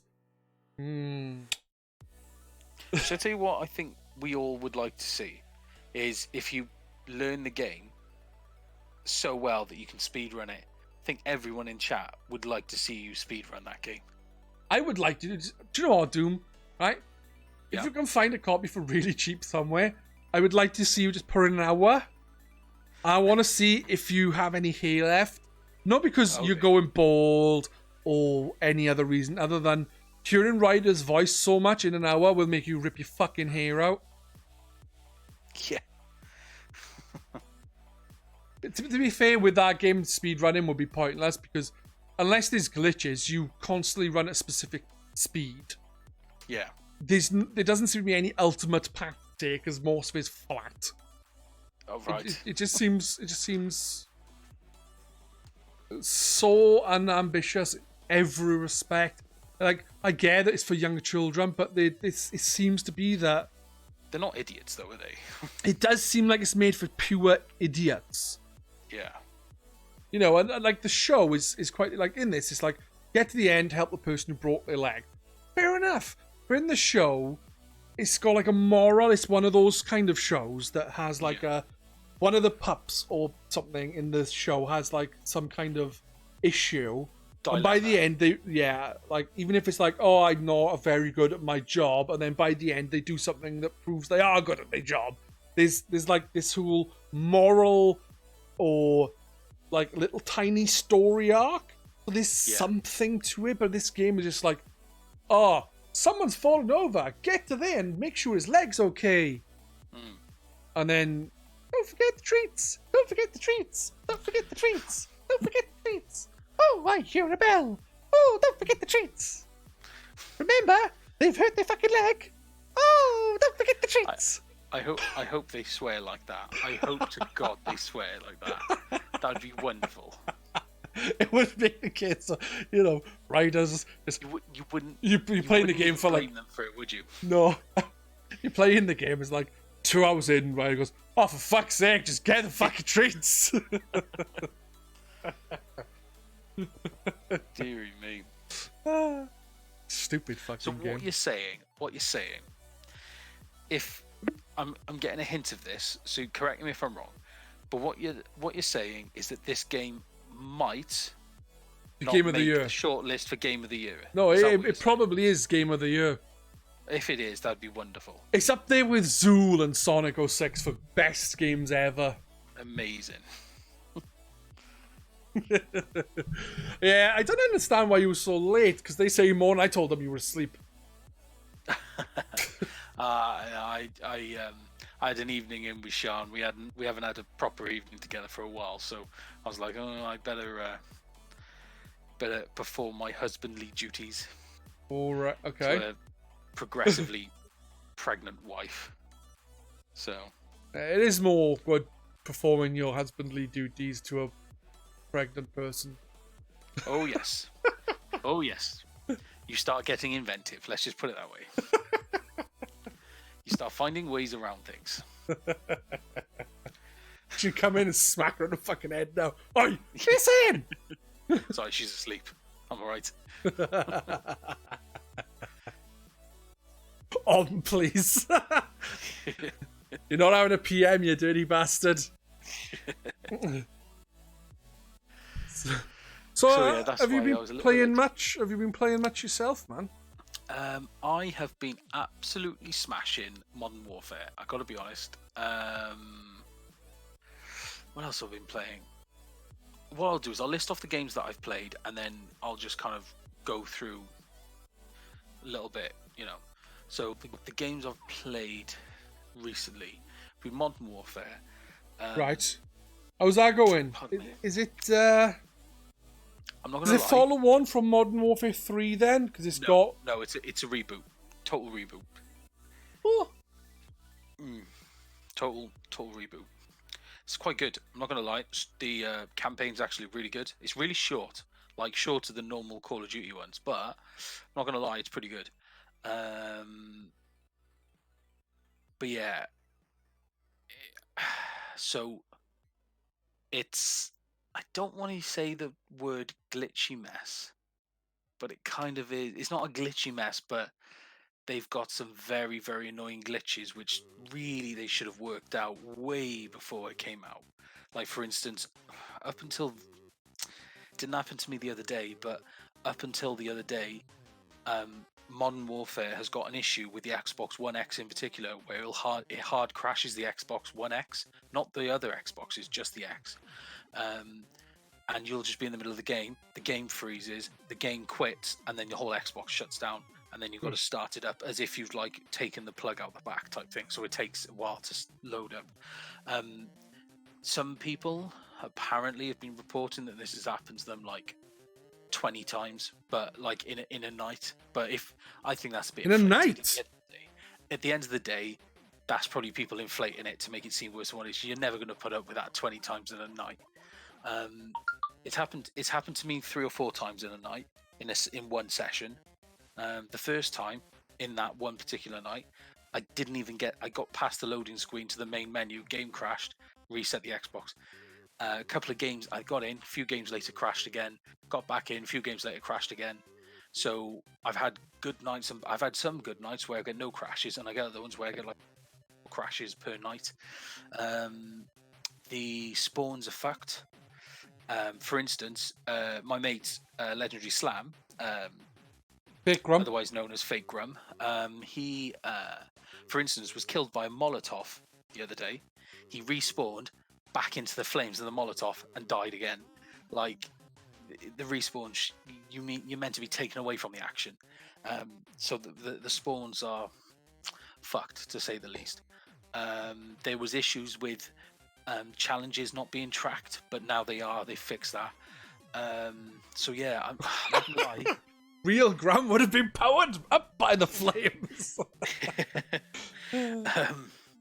But yeah, so but Yep. but with all that aside, it's a very good game. I haven't played a Call of Duty for a while. Proper Call of Duty that I put time into was Black Ops 1. I did play a bit of World War 2, and I enjoyed it, but I didn't put that much time into it. So I'd say this is my first proper Call of Duty since Black Ops. And the guns feel great, the movements feel great, like the controls are great. The game feels great. It's a nice game to play, very fluent. As I said, though, it's just these crashes kind of really ruin the experience sometimes. They have been pushing out patches, and they haven't been small ones either. Like, the other day there was a 10 gig patch. I've heard. There's a thread on GRcade for those who don't know. Things that annoy you it is basically, and for like every day, I was gonna say Ubelian, but I think it was Vermilion. We kept like every day. He's like, I'm just about to play fucking Modern Warfare, and there's another fucking update. Yeah. It's like every day Even Yeah. I'm sure there must be like 5 a fucking day or something as well. Ridiculous. It's really bad. It's like, I would say from the day of release, including the day one patch, because there's always a day one patch, including the day one patch. Sea of Thieves done the best day one patch, if you ask me. Yeah, they did. You're right. But so including Modern Warfare's day one patch to this date, which is a week and a bit, not quite a week and a half yet. The game's been out. We've had about 50 gigs worth of updates. That's shocking. Yeah. That's The game- shoddy, innit? Come on. Hang on. This is on the X, bearing in mind. I'll tell you how big the game is now. 7,000 terabytes. So the game alone, let's have a look. By the time you install all the packs and everything that they want you to install, so the game on the X, so it'll be a little bit bigger because of the 4K assets, is 126 gig. Yeah, 80 gig plus. 126 gig. Then there's been 50 gigs worth of downloads. Like, obviously that doesn't get added onto the top because it's fixing things, but there's been I'd say about 50 gigs worth of patches on stock. Like, How much did you say it was again? what now? The entire install. The entire install, if you to download it on the X, is 126 gig. That's ridiculous. Yeah, and then with patches, like you'd have to, and then I've downloaded another 50 gigs worth of patches in a week and a half, and the problems still haven't been fixed. For instance, people are still getting the PC and the Xbox One X are the two systems that it crashes. They still haven't fully fixed that yet. See, one thing I wonder is with we used to have issues with games years back, obviously, and there was no way to patch them. Are companies complacent with the fact that they can send out a game knowing it's going to sell and just be like, oh, well, if there's something wrong, we'll just update it and update it and update it. It's like they they obviously get out in a working condition where you can still finish the game, but it has issues. Yeah, But it's like that's exactly it's what they do these days. the point is they know they can update it. It's just hit a point now where they don't care enough to make sure. Like I said, back in the day, you would have glitches. Like look at Mario games, Sonic games. Like Sonic games, I was watching someone speedrun Sonic 1, and if you go on a certain platform in the Marble Zone 1, and you stand on a ledge and you balance off it, you then can like skip through most of the level. Yeah. Things like that happen, and they could be patched out. But at the end of the day, that's something you really have to go out your way to break. You don't, like, this seems to be, you're just trying to play your game, it crashes, and you have to start again. Yeah. You know, it's a pain in the ass. Like, and there's no way around it now. No, I say the level of quality control in games has gone to shit because they know they can patch it. They don't give a shit because they basically, what I would say is they are releasing games in. It may be a little extreme to say, but it's like they're almost releasing games in beta forms. Knowing that these real bad glitches are in a game, knowing that they can day one patch it, like, and then subsequently patch it more if needs be. Like, I would expect the kind of glitches that we're getting in Modern Warfare. I wouldn't even expect them in the beta, but you know, it's beta levels of glitches. Do you know? The thing is, though, is your Xbox, you know, betas come out now, usually like a month or two before the game does. That it's is basically not the game. It's out. a demo, not a Yeah, beta. it's a demo, and then the game comes out. Basically, what you get is a demo to a beta, and then a beta, and then a year or two down the line, you get the full game. Yeah.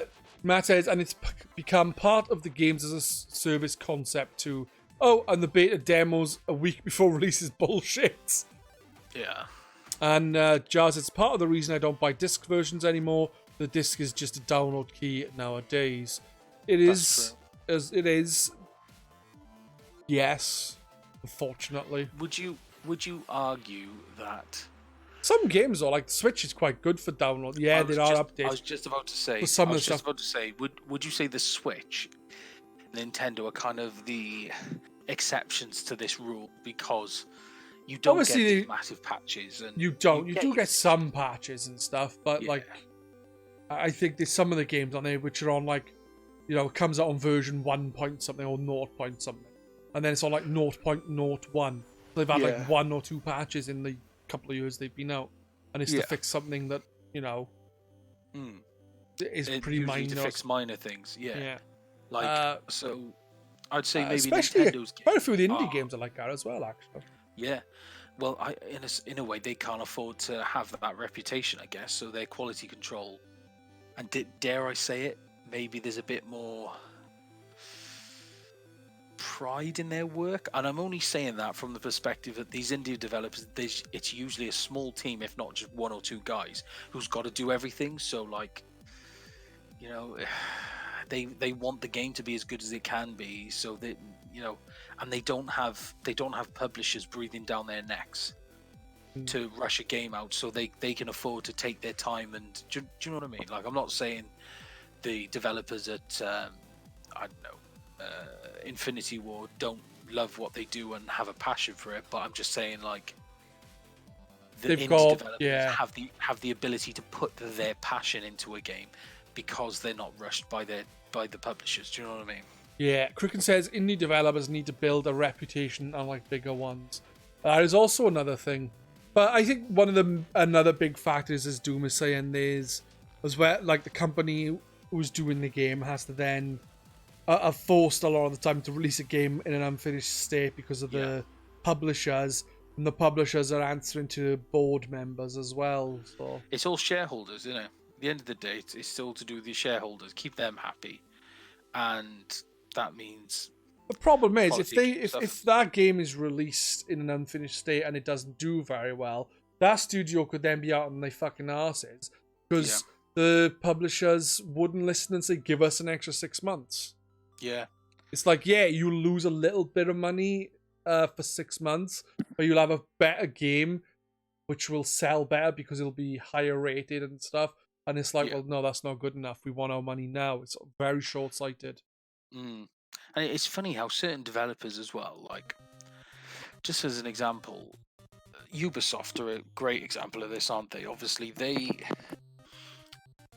latest Ghost Recon game, I don't want to use the word bombed, but kind of bombed. As far as I can tell, though, a lot of people are saying it's a good game. It's more of the same of what we did the last time with Ghost Recon, and everyone's saying this could have just been DLC. And even Ubisoft themselves have come out and said, you know what, we dropped the ball on this one. We should have just released this as DLC and maybe done something a little bit different for the next Ghost Recon game. So they've admitted that they should have supported their last game for longer because it's the law of diminishing returns. They've released too many of these games too close to each other. Like Assassin's Creed, I kind of feel like they respect the brand a bit more because they took the year out from the last one, which is what, Unity, Syndicate, whatever it was. I don't know what it was. They took a year or 2 out, brought in Origins. The year after Origins, was it the year after or was it 2 years after? It was a year gap, so it was 2 years. So Assassin's Creed was a yearly game, and then it had a gap. Now it's 2 years. Yeah. The thing is, though, is Ghost Recon Wildlands, I'm sure, came out like a couple of years back. I'm sure there was quite like 2 years or 3 years between. Yeah, it came out. Wildlands. When did Wildlands come out? Quick look on my phone. Yeah, but everything I've heard about the game is a lot of people saying it's a good game. It's just like microtransactions are the issue, and glitches. Yeah. Glitches are meant to be quite fucking bad. Yeah, I've heard. But here's the thing. Ubisoft have got a bit of a reputation for this, with their games being glitchy, or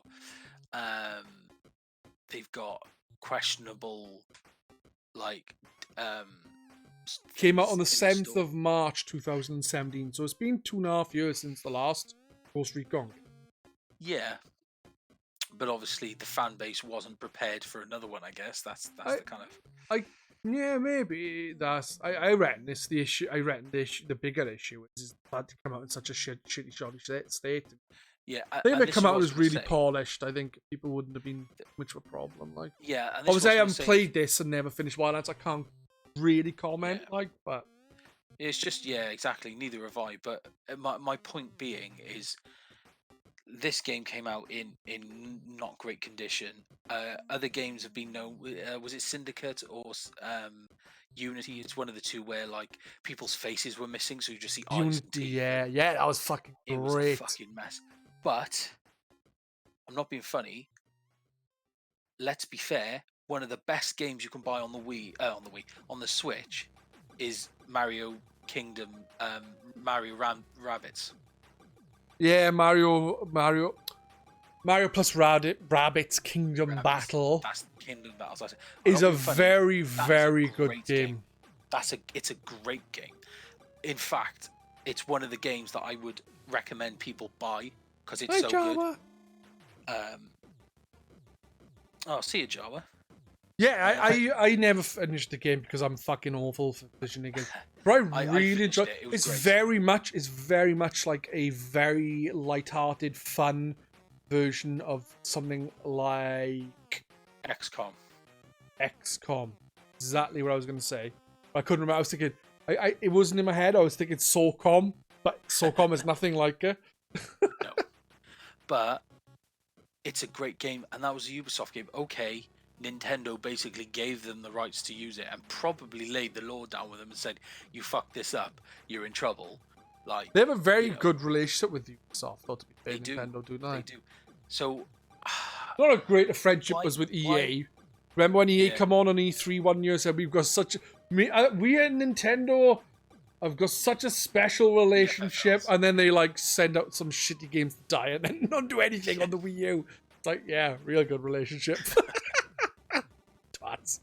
But yeah, I mean, what I don't get is how can they release a game like Breakpoint, like Unity, like this, but go and release a great game that's like pretty polished, no major glitches that I came across anyway. In America, is it the fact that Nintendo were kind of keeping an eye on them, and they I don't know. I think it's a different style of game. It's like, I think, if you can, but if a game's got glitches, that's nothing to do with the style. That's just to do with the game not being.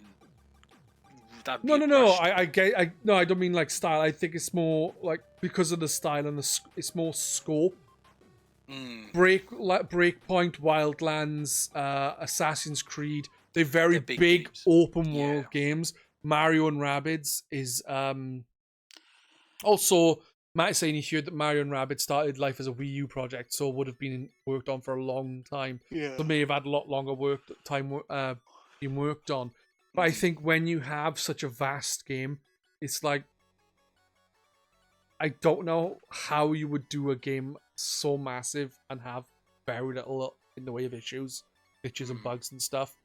Because Bethesda are notorious with that, aren't they? Bethesda are fucking awful and, for it. Elder Scrolls. Exactly, and Fallout 76, yeah. Yep.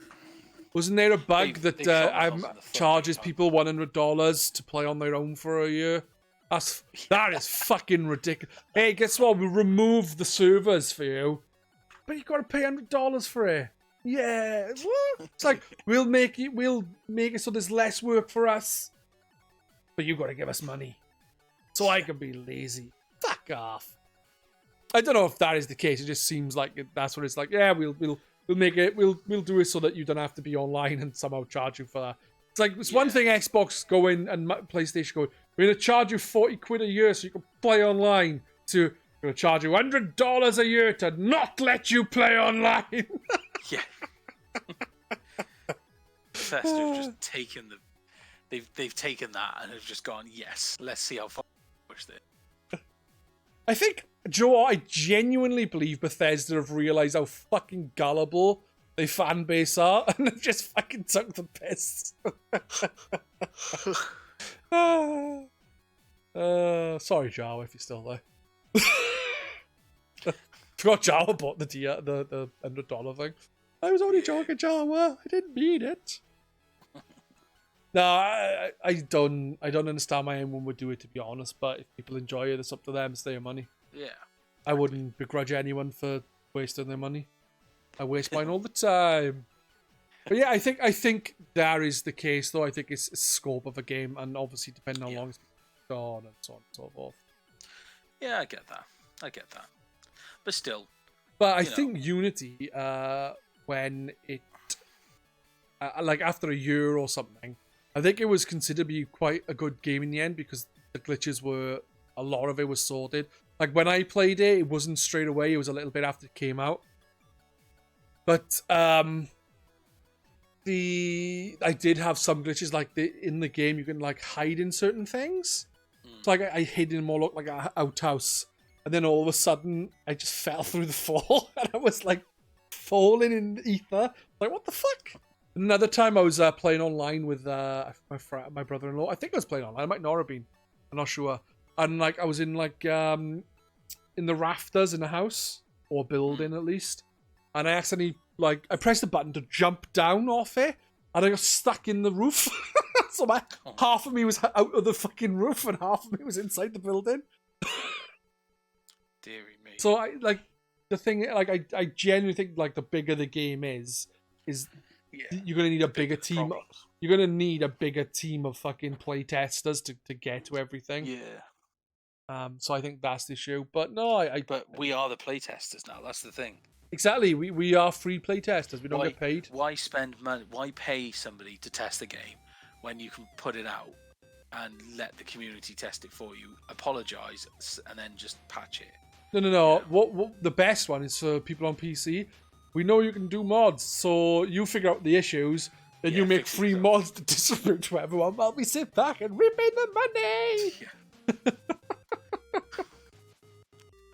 Oh yeah, Matt in chat, guys. For those who don't know, said, I'm suddenly remembering that ship bug in Black Flag.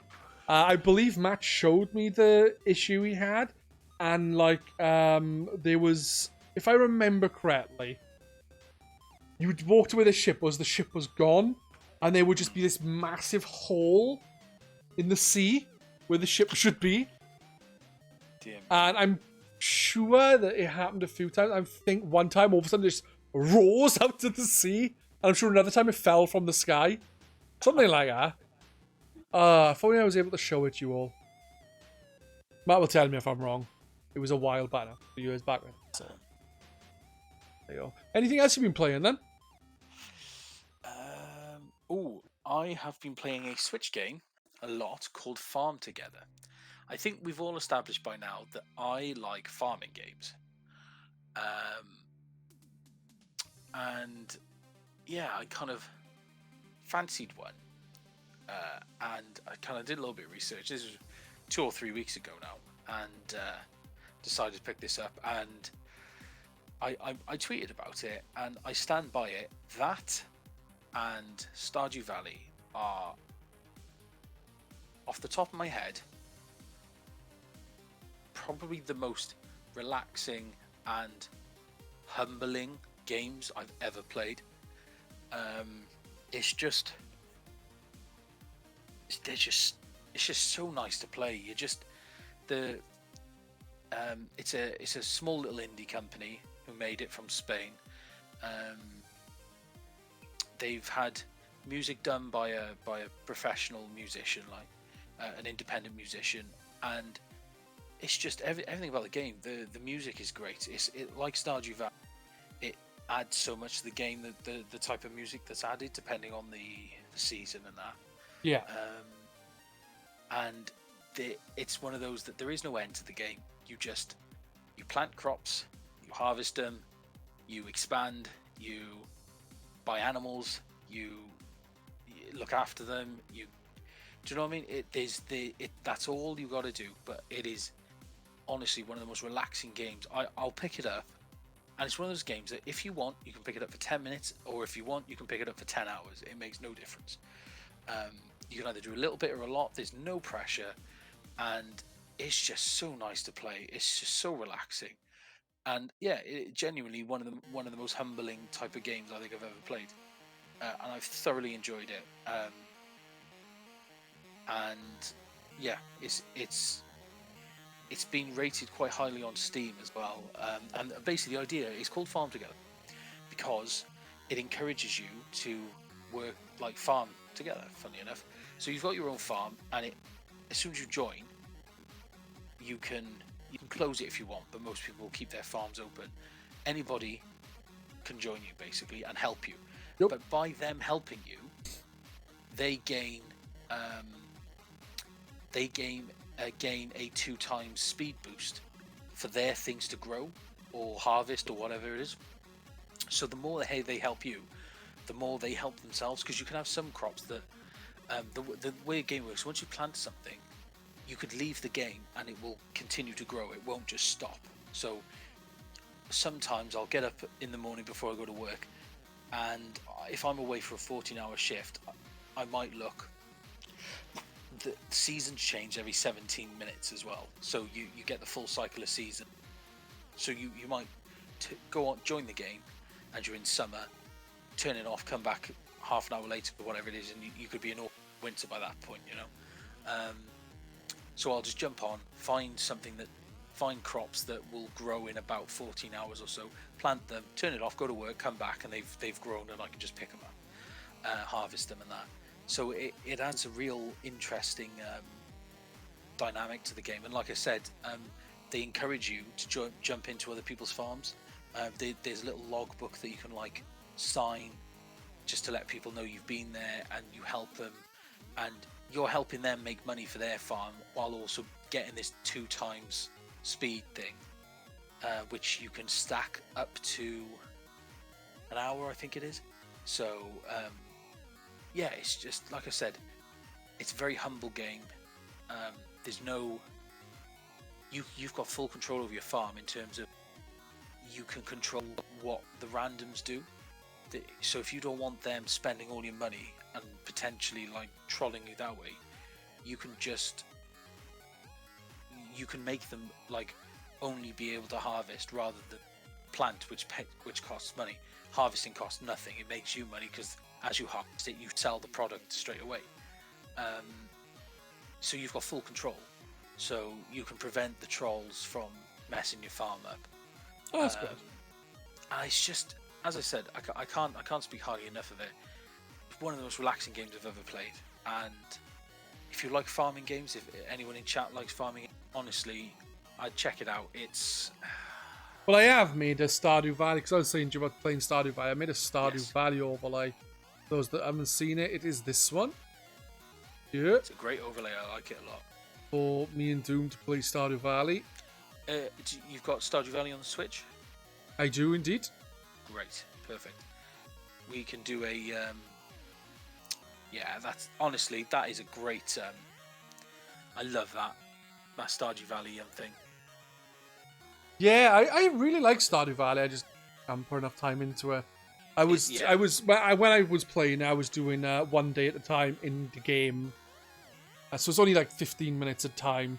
But I was recording it, and then I was putting it on YouTube on the GRcade channel, and it was Pedz in the GRcade farm, and it would be a daily thing. And I got to like 40 days or something, 30 days, and then I was playing on my laptop, and then I wiped the laptop because I got a PC. Yeah. Completely forgetting that I would then not have my data. You lose your save, yeah. Because I didn't upload it, because I was on GOG. It was Good Old Games. With I'm not sure about now, but before you had to upload it manually to the cloud, save data. I didn't, because I didn't realize that. So I just lost my save data. Oh dear. Gosh. I was not impressed. No, I can imagine. For those who are sure and would like to check out Matt's video, it is for the glitches in Black Flag. It's in chat now, so if you want to look at it, click on it and watch it afterwards, or now, whatever. Preferably afterwards, as we're still talking. For those who are listening and watching on YouTube, on YouTube. I'll see if I can do like a card or whatever it's called with a link, so you can click on that and look at it that way. But for those that are listening, I'll put the link in the description so that you can click on that and go to it that way. So Matt will get another 2 views on his video then. Yeah. I was going to say, Cricken's asking me about Little Town Hero. So, impressions of Little Town Hero. Oof. I've heard very mixed things about this game. Yeah. So, from one person I was speaking to, I mean, like, I don't mean like one person said something very different to this. The one person I speak to give me very mixed things about the game itself. Like, this is really good, but this is actually not very good at all. This is okay, but could do with some, that kind of thing. Yeah, and I was going to give a very similar opinion in that sense. So, visually, I think it looks great. It's a real lovely looking game, and honestly, I get the impression this is a bit of a beta test of the engine for Pokemon in terms of the visuals. From what I've seen of Pokemon in this game, there's very similar style going on there. So I want to say they've used this game as a bit of a tester for the engine to see what they can do. It's a lovely looking game, I gotta say. Love the art style. So I'm just trying to think that there's musically the score in it is great. It's by, what's his name, the guy who did Undertale. Oh, the Undertale guy is called Jim McBobblebottom. Toby Fox. Anyway, that's the guy. Cricken said Toby Fox as well. I didn't see the chat and read it. I just knew. He's the one who does. He's the one who does. He's done the musical score for the game, and it's great. It's great. It really adds a lot of character to the scene, to the area that you're in. It's got a very unique way of, like, the battles are very unique. So they are basically a very, very elaborate game of rock, paper, scissors. Honestly, I can't really explain how it works because I'll get myself tangled up. But it's kind of like rock, paper, scissors. But it's much more elaborate than that.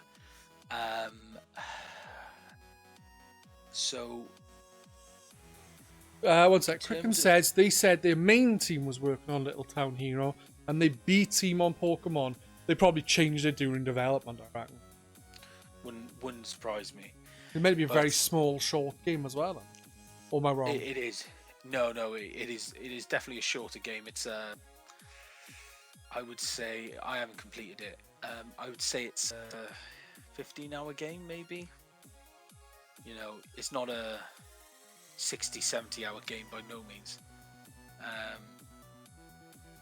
So that's kind of all the positives I've got for the game. The negatives, I would say,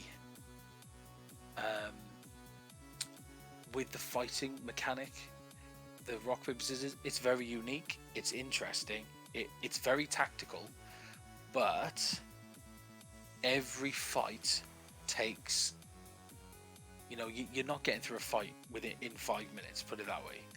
Every fight, it's, you know, you're looking at, the one fight took me over 20 minutes. You know, you make one wrong move in that elaborate rock, paper, scissors, you could add 10 minutes onto your game, onto your fight. You know, after 3 or 4 of those fights, 3 or 4 fights in total is potentially an hour's worth of gameplay. You don't want to play anymore. Honestly, you walk away from it. The other issues I got with the game, so it's a unique way of battling, but it's very elaborate and it's not particularly. It's tedious. It is tedious. Other real problems I got with the game. No voice acting. Really hoping there was going to be a bit of voice acting in this game. It's the kind of game that honestly it would have, but that's a more minor thing. Honestly, I know it's not Nintendo specifically, but with Nintendo's track record of voice acting, the majority of the time I would be happy without it. Yeah. Anyway, I would say there's, for me personally, maybe not for others, but for me personally, way too much dialogue. I think if you actually sit there and read it all, which I did because I want to kind of get the story, it took me 20 minutes before I even started 15 to 20 minutes before I started moving my character. It was all dialogue, and it gets to the point where you're like, all right, just come on. Like, they're having conversations, your character's having conversations with other people, and you're just like, these are the conversations you don't need to hear. Like, I don't need to see those conversations to know they happened, but they're showing you anyway. And it sounds weird, but the attitude of the main character that you play as, it for me personally, it kind of grinds. Very headstrong, very cocky, and very opposite to what I'm like. So you're basically playing as Blue. Yeah, that's a great way of looking at it. You're playing as like Gary. No, you're playing as Gary. That is, yeah, Blue. Blue is Gary. Yeah, Blue. Yeah, I guess you're right. Kind of. Yeah, you're basically playing as Gary from the Pokemon series. That's basically what he's like. Very headstrong, very cocky, and honestly, to be fair though, Gary does beat Ash. Yeah, like some people might like that as a bit of he's a bit quirky. I don't. It grinds on me. I'm just like, I don't want him to be a goody two shoes as well, but it's just, you're reading some of the dialogue and I'm just like, oh, for fuck's sake, like it's grinding. I'm not impressed with the way the character, the main character who you play as, is kind of portrayed and presented. It's not for me. It grinds, I gotta say. Honestly, I was so looking forward to this game coming out. I honestly, I was excited. No, I know you've quite a lot of the times when we've done the Twitchcast, it's come up a few times about how you looking forward to it. So it sounds like you're actually quite disappointed with the game overall. You know what, I am. No, I am. And honestly, I can't see myself wanting to finish it. I've played it. I've seen it for what it is, and haven't touched it since. And then I bought Farm Together. Haven't touched the game in 3 weeks. Oof.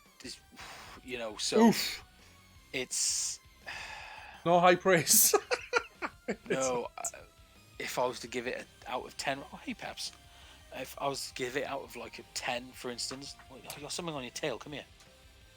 What is that fluff? Oh, thanks, Peps. How many Pepsis out of 10 does it get? How many Pepsis out of 10? I would say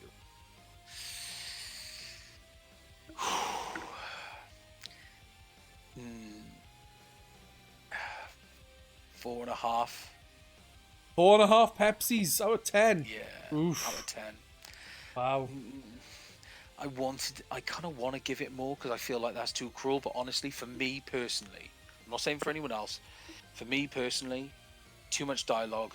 The character, and at the end of the day, the positives are outweighed by the negatives for me personally. So I put it this way, because of the way the main character, who is your character, grinds on me, I don't want to play as him. So, but I'm stuck playing him, so it's not making me want to go back and play as him because I don't want to be him. So that it's off. It's honestly, I've been put off, and I was so looking forward to this game, and came out 24 quid, was it? 20 quid, whatever it was. I don't know. I know it was a cheaper game. Yeah. Which honestly, if I'd known, I wouldn't have bought it. I would have let it go. But it's 20 quid or so's of my money that I wasted, if you could call it that. Where I picked up Farm Together, that was like 15 quid, and I've put in a lot. I've put a fair amount of hours into Farm Together already.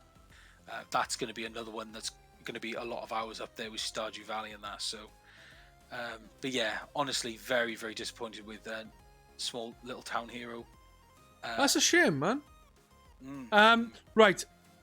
Would you like to talk about Kirby's Super Circuit? Yes. Honestly, haven't got a lot to say about this. Right. Okay. Well, I was going to say, before we do that, I'm going to quickly use the toilet for a wee because I really need to go. But you should take some questions from the people so that there's still something going on in the air while I quickly go have a pee. That sounds like a very good idea. So, if there's anyone in chat that has a question for me, fire away and I'll do my best to answer it as truthfully and as accurately as I possibly can.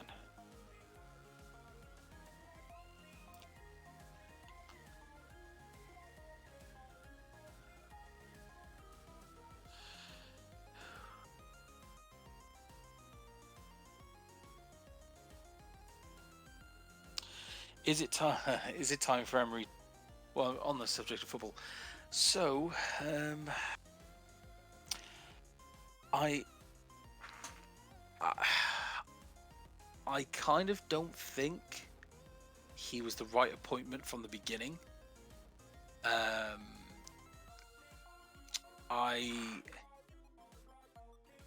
get the impression he was like they couldn't get who they wanted first, and I get the impression he's a bit of a second choice like thing. He was a stopgap because I know the style of play he wants Arsenal to play, but he hasn't given Arsenal have always had a way of playing, and he's killed that a little bit. I kind of feel like there is no identity to the team anymore. Plus, he's had some very, very questionable decisions with his picks. The fact that I'm not a fan of Xhaka, he's a liability, and I think he shouldn't have been captain by no means, and he shouldn't be one of the first guys on the team sheet. I much prefer Torreira, much prefer Guendouzi. And his choices of defenders. Hello. Hello. Oh, we're just talking about football because Matt's asked me about Emery, the Arsenal manager. So I've ranted. I don't know who that is. But I'll quickly round up Matt by saying we had defensive problems last season. He obviously knew we had defensive problems this season. Who'd you call in as a defensive specialist? It's not David Luiz, is it? Let's be fair. You don't call we've got a real dodgy defense. We need someone reliable to solidify that defense. Who do you call? It's not David Luiz. I don't care. They made a game called Shield. Clearly they're good at defense. Yeah. But Matt, I personally, very quickly, I would say, honestly, I would have picked up Dunk from Brighton, Tarkowski from Burnley, Johnny Evans, I would have maybe tried to pick up, and someone like Ben Mee, some of those type of guys, or even Mings from Aston Villa. Those, yeah. Ben the Doom Spoon. Yes, I would have picked myself. But honestly, I think for 50 odd million, which in football terms isn't a lot of money, we could have had 2 or 3 of those guys, not combined. Sorry for language, guys, but the TV's on in the background and there's a cunt on the telly. At this time, there is a visible cunt on the TV. Yes, it is 11, but for some reason they're showing Nigel Farage. There is a gigantic cunt on the TV. Oh, he's gone now. Thank fuck for that. I don't want to see that. Sorry, you can go back to your football now. That's all right. I'm pretty much done. I've had my rant. So I actually would like to know Matt's opinion on Emery and how he thinks and his opinions of Arsenal. But well, you can talk to him in chat, but I won't keep bringing it up. I won't keep bringing it up in voice. Would it be better if he was on the pod? If he was on, it would have been easier to have a conversation like about it. I don't say you can't talk about it. It's not my podcast. It's the GRcade one. And there's a football Awesome, but thread you- on GRcade, and it's one of the most popular threads on there. So Yeah. I'm gonna say, you've got don't talk interesting- about it. I got no. no interest in football at all. You've got an interesting question. He says, "What do you think about releasing the COD campaigns as separate downloads at a fraction of the price of the full game? Can you imagine there being demand for this?" Yeah, I guess. I do know a few people that only play Call of Duty for the campaigns, and then they get rid of the game. There's a few people on Facebook Marketplace in my local area that play the campaign, completed it, they're like not interested in multiplayer and selling the game off. So yeah, I guess, and I'd say that there's a space in the market for it. All depends on what they charge, I guess. But yeah, Pedz, what do you reckon? Do you reckon that would be a good move for Activision, releasing the story campaign at a fraction of the price? I do think it would be a smart move. The question is how much would the fraction be? Because I would assume the most of the money they spend goes into the campaign or making the game initially. The money then for the online stuff, it probably costs more over time. Yeah, I would say. Because they'd have the writers, they'd be paying for the writing. Yeah. The voice actors and whatever else. It could be the most expensive part of the initial game release. So that be more expensive or a lot cheaper, because people are going to get most of their playtime in the online. So should the online be more expensive, because you're going to get a 10-hour campaign compared to 200 hours of shooting the same random people, they're not the same, random people in the face repeatedly. So honestly, personally, I would rather they did the campaign for, if it's a £50 game, say 20 quid for the for the single player and 30 for the multiplayer, because that is what I would prefer, because I would rather the cheaper portion of the game, because that's the part I'd want. Yeah. But I think that what it would boil to is where they would how they would split the cost. Because if they're gonna, I know what they would probably do. They would probably say, you can pay £50 for the game, or you can pay £35 for the single player. And at some point, if you fancy getting the multiplayer, you can pay £35 for that too. Yeah. So you spend extra money getting the entire game in the end. And that's what they would do, wouldn't it? If the game was a few years old, then I definitely think that selling it at a much lower cost just for the single player would be great. Like, I think doing things like that would also generate goodwill, because Activision are one of the big companies, like EA, that people generally don't like. They like the games in a general sense, like they're quite popular with like gamers and I'm doing it because non-gamers.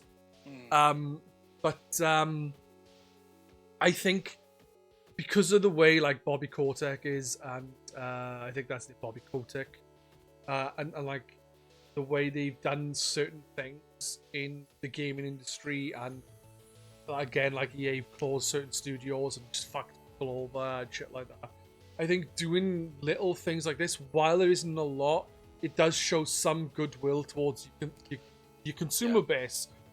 So I can't see it being a big issue, especially if they still getting their money, and then they can coax people into getting the other half of the game, and then they could still end up paying like the same price as the full game in the end. Yeah. But at least they've thrown the friction line out, got you to bite, and now they like trying to reel you into the full package, if you know what I mean. Yeah. So I think it would be a good idea. What would you say to them doing single player multi-packs? So maybe they combine the single player of Modern Warfare 1, 2 and 3 and sell just that as the stories of 1, 2 and 3 together in a trilogy, and they release that for 40 quid, say. Do you think that would be a cool move to see? Would it them be do remastered or the original versions? that? Remastered. Yeah, that would be a good idea. Again, You know, they single player only, but they combine it with the 3, like do the 3 Modern Warfares or the Black Ops. well, yeah, because at the end of story the modes day, or if they, especially if they do those, like they've got a main Call of Duty, so you've got your multiplayer there. If they then release the trilogy for you to have your single player effects, alongside the other one, I can't see it might. The only issue is it might into their own sales. But if people want like a good single, like Call of Duty 4 and Modern Warfare 2 are very good for me. Yeah. Not being a massive fan of COD, I genuinely like those games. Yeah, they got great campaigns. So I think a lot of people would like to play through them. And it's not like it's unprecedented for Activision to do this when they've done Crash 1, 2, 3 and Spyro 1, 2, and 3 as a remastered pack, and they were £30 each. So again, it is something that would garner goodwill out. And again, people will get a single player COD, and then other people will get the COD with the multiplayer and double dip in with the remastered versions as well. Yeah, be an interesting way of looking at it. You know, that are my thoughts. Shall we move on to Kirby? We shall. There's one thing I want to ask you straight out of the bat, right? K 9000 on the forum recently, today actually put up a video review of Kirby Super Course, whatever, I can't remember. Dream Course. Kirby's Dream Course. So he's put up a video of that. I said, "Oh, it's funny we were talking about that on the Twitchcast tonight." He said, "Oh, well, I'll have a listen in and see if you will agree with me." But also, I also noticed that one of the people who take part tonight, Ben, aka Corazon de Leon, was going to take part tonight, but was unable to because of Loki, his dog. I believe it was because of Loki. I think it was something like some emergency thing. I think it might have been like he was needed to look after the dog suddenly. I don't think there was anything wrong with the dog. But basically, he was going to take part, and he had the same opinion as Kerr. But other people I've spoken to, like a few people, have said the complete opposite. So you have those two who seem to really rather dislike the game. Ben's words, "I fucking hate that game," I think. Cora's words were, "I hate that game." Kerr, I haven't watched his review, but I think he'd give it like a 4 out of 10, maybe. Matt seemed to love the game. Pepsi, stop it. Yeah. And other people I've seen say about it seem to really enjoy it. So my question to you is, do you like the game? No, I fucking hate it. Right. Okay. I tried my best. I love those golf games. I played Golf Story. I love Mario Golf. Like, I love those type of games. Fuck me. I did not like this game. This was like, I just could not. I just didn't get it. I just did not understand it. I hated the isometric way it looked. I know it's an old SNES game, but fuck me, there's no physics in the game. The physics don't exist. There's just no, like, oh my god, it was painful for me to play. There was like, there's not the same level of accuracy that you get in other golf games. Like, I love Golf Story. That game is flipping amazing. And Kirby's Dream Course and go suck a dick. I fucking hated it. I can't say anything worse than it. Literally, I couldn't stand it. I was really looking forward to this, and that's what has hurt me more. I was like, oh, this is a golf game and it's Kirby. I'm gonna love this. Fucking hated it. I cannot tell you enough how much I hated this game. I can't even give it 1 star. I played it and I thought it was pretty good, actually. I quite liked it. The game, it does have a bit of the game does have a bit of a learning curve with some of the way it works. But when I was playing, I was just trying to work it out as I went along. But Matt was watching me play it because I was streaming it, and he told me that there's a tutorial. Maybe I should have looked at that. But it's like there was 3 different strokes. One where you could like chip Kirby, one where you hit him like normally, and one where you hit harder. As well as that, when you hit enemies, you can absorb their abilities, and that can really help as well. Also, one thing I didn't realize is you can line up your shot. Before you line up your shot, you can press B and left and right to curve Kirby. You can set it up like I didn't realize. So I was trying to do it whilst you press the button to take your shot. You can't then change the direction you want to go. You do it beforehand. You can change the direction and then you get a curve that way. So I got to like the 4th set of courses, I think. I thought it was quite fun, and I didn't get the same impressions as you of the game at all. Well, like, yeah, I mean, like I say, I've seen some people. Someone? I just, I don't know, the isometric view was absolutely horrible. That was one thing I did say that I didn't like about it, was the isometric view, because I don't like that in games quite often. I'd rather have been a top-down. If it was top-down, I would have enjoyed the game. This, no. And that's another thing I actually liked about the game, though. It was very different to like golf games in general. Golf is you get a ball to fall. In this, your hole is wherever the last enemy is. So if you look around the level, which I think you can use a button to do that, I think it's X, you can then look and plan out the path you want to take to get to the right enemy. Stuff like that. Which obviously in golf, traditionally, you just hit it as far as you can. And hit it as close as you can to the hole. Hit her in the hole. And then it's in the hole. Whereas this, it's like there's a lot more. It's a lot more strategy than golf in general. I'm not saying there's no strategy in golf. There is obviously strategy in golf. Hit the ball, get in the hole. But in this is like you can work out different routes of enemies to take in some levels, and also they like with the different abilities, you actually like do quite some things. Like the tornado power up. The umbrella can come in handy. The weight can come in handy, so you can stop dead and shit like that. Like, oh shit, I'm going too fast. Press the button. Stop dead. Obviously, if you didn't use any. I didn't even get. I didn't get far enough to use those. I couldn't stand the game. I was so disappointed. I was really looking forward, but no.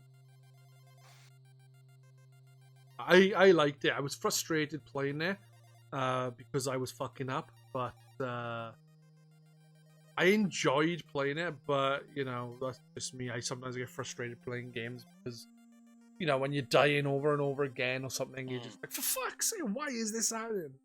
But it's like you finish, you're like, yeah, that was good. Yeah, I like that.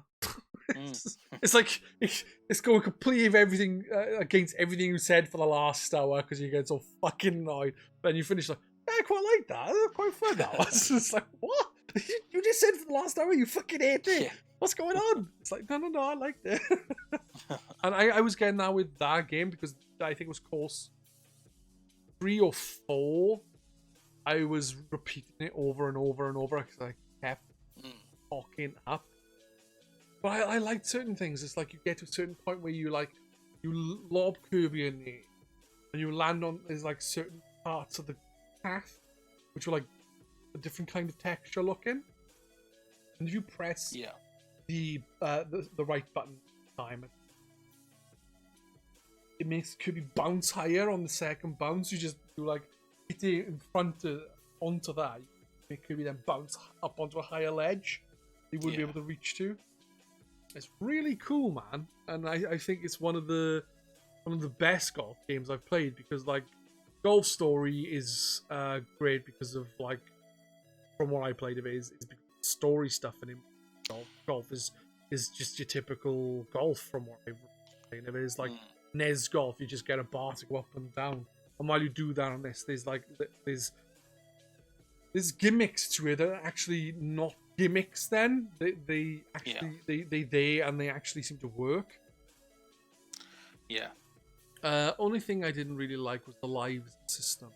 Would prefer if progress to the next stage would do with beating a certain score rather than booting you out. Yeah, the live system was annoying.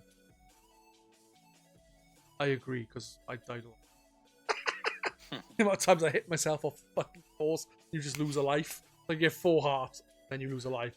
You hit yourself off the course, you lose a life, even if you fucking got 65 hearts somehow. You know?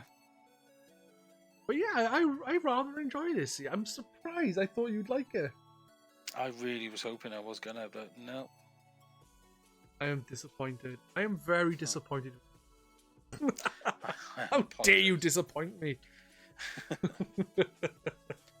The thing is now, right, is I haven't really got much else to say about it. I was going to put footage while we talked about it like we did the last game, which was Robocop versus Terminator. But me, being a moron, completely forgot about it until right now. That's fine. But that means that we need to pick another retro. Yep. I think we talked about Robocop versus Terminator a lot more because we did. Thing is, though, think about the game visually now. Because like you've got like the background, which looks quite nice, but the courses are not exactly the most detailed. The enemies are quite detailed stuff, but the courses are just basically an isometric block. Yeah. With 2 different colors on. Obviously, where I got to, there was like water. So like water traps, those spring things, different types of... there was tree, different enemy, spikes, again, conveyor belts, and... No, not eating. Yeah, no.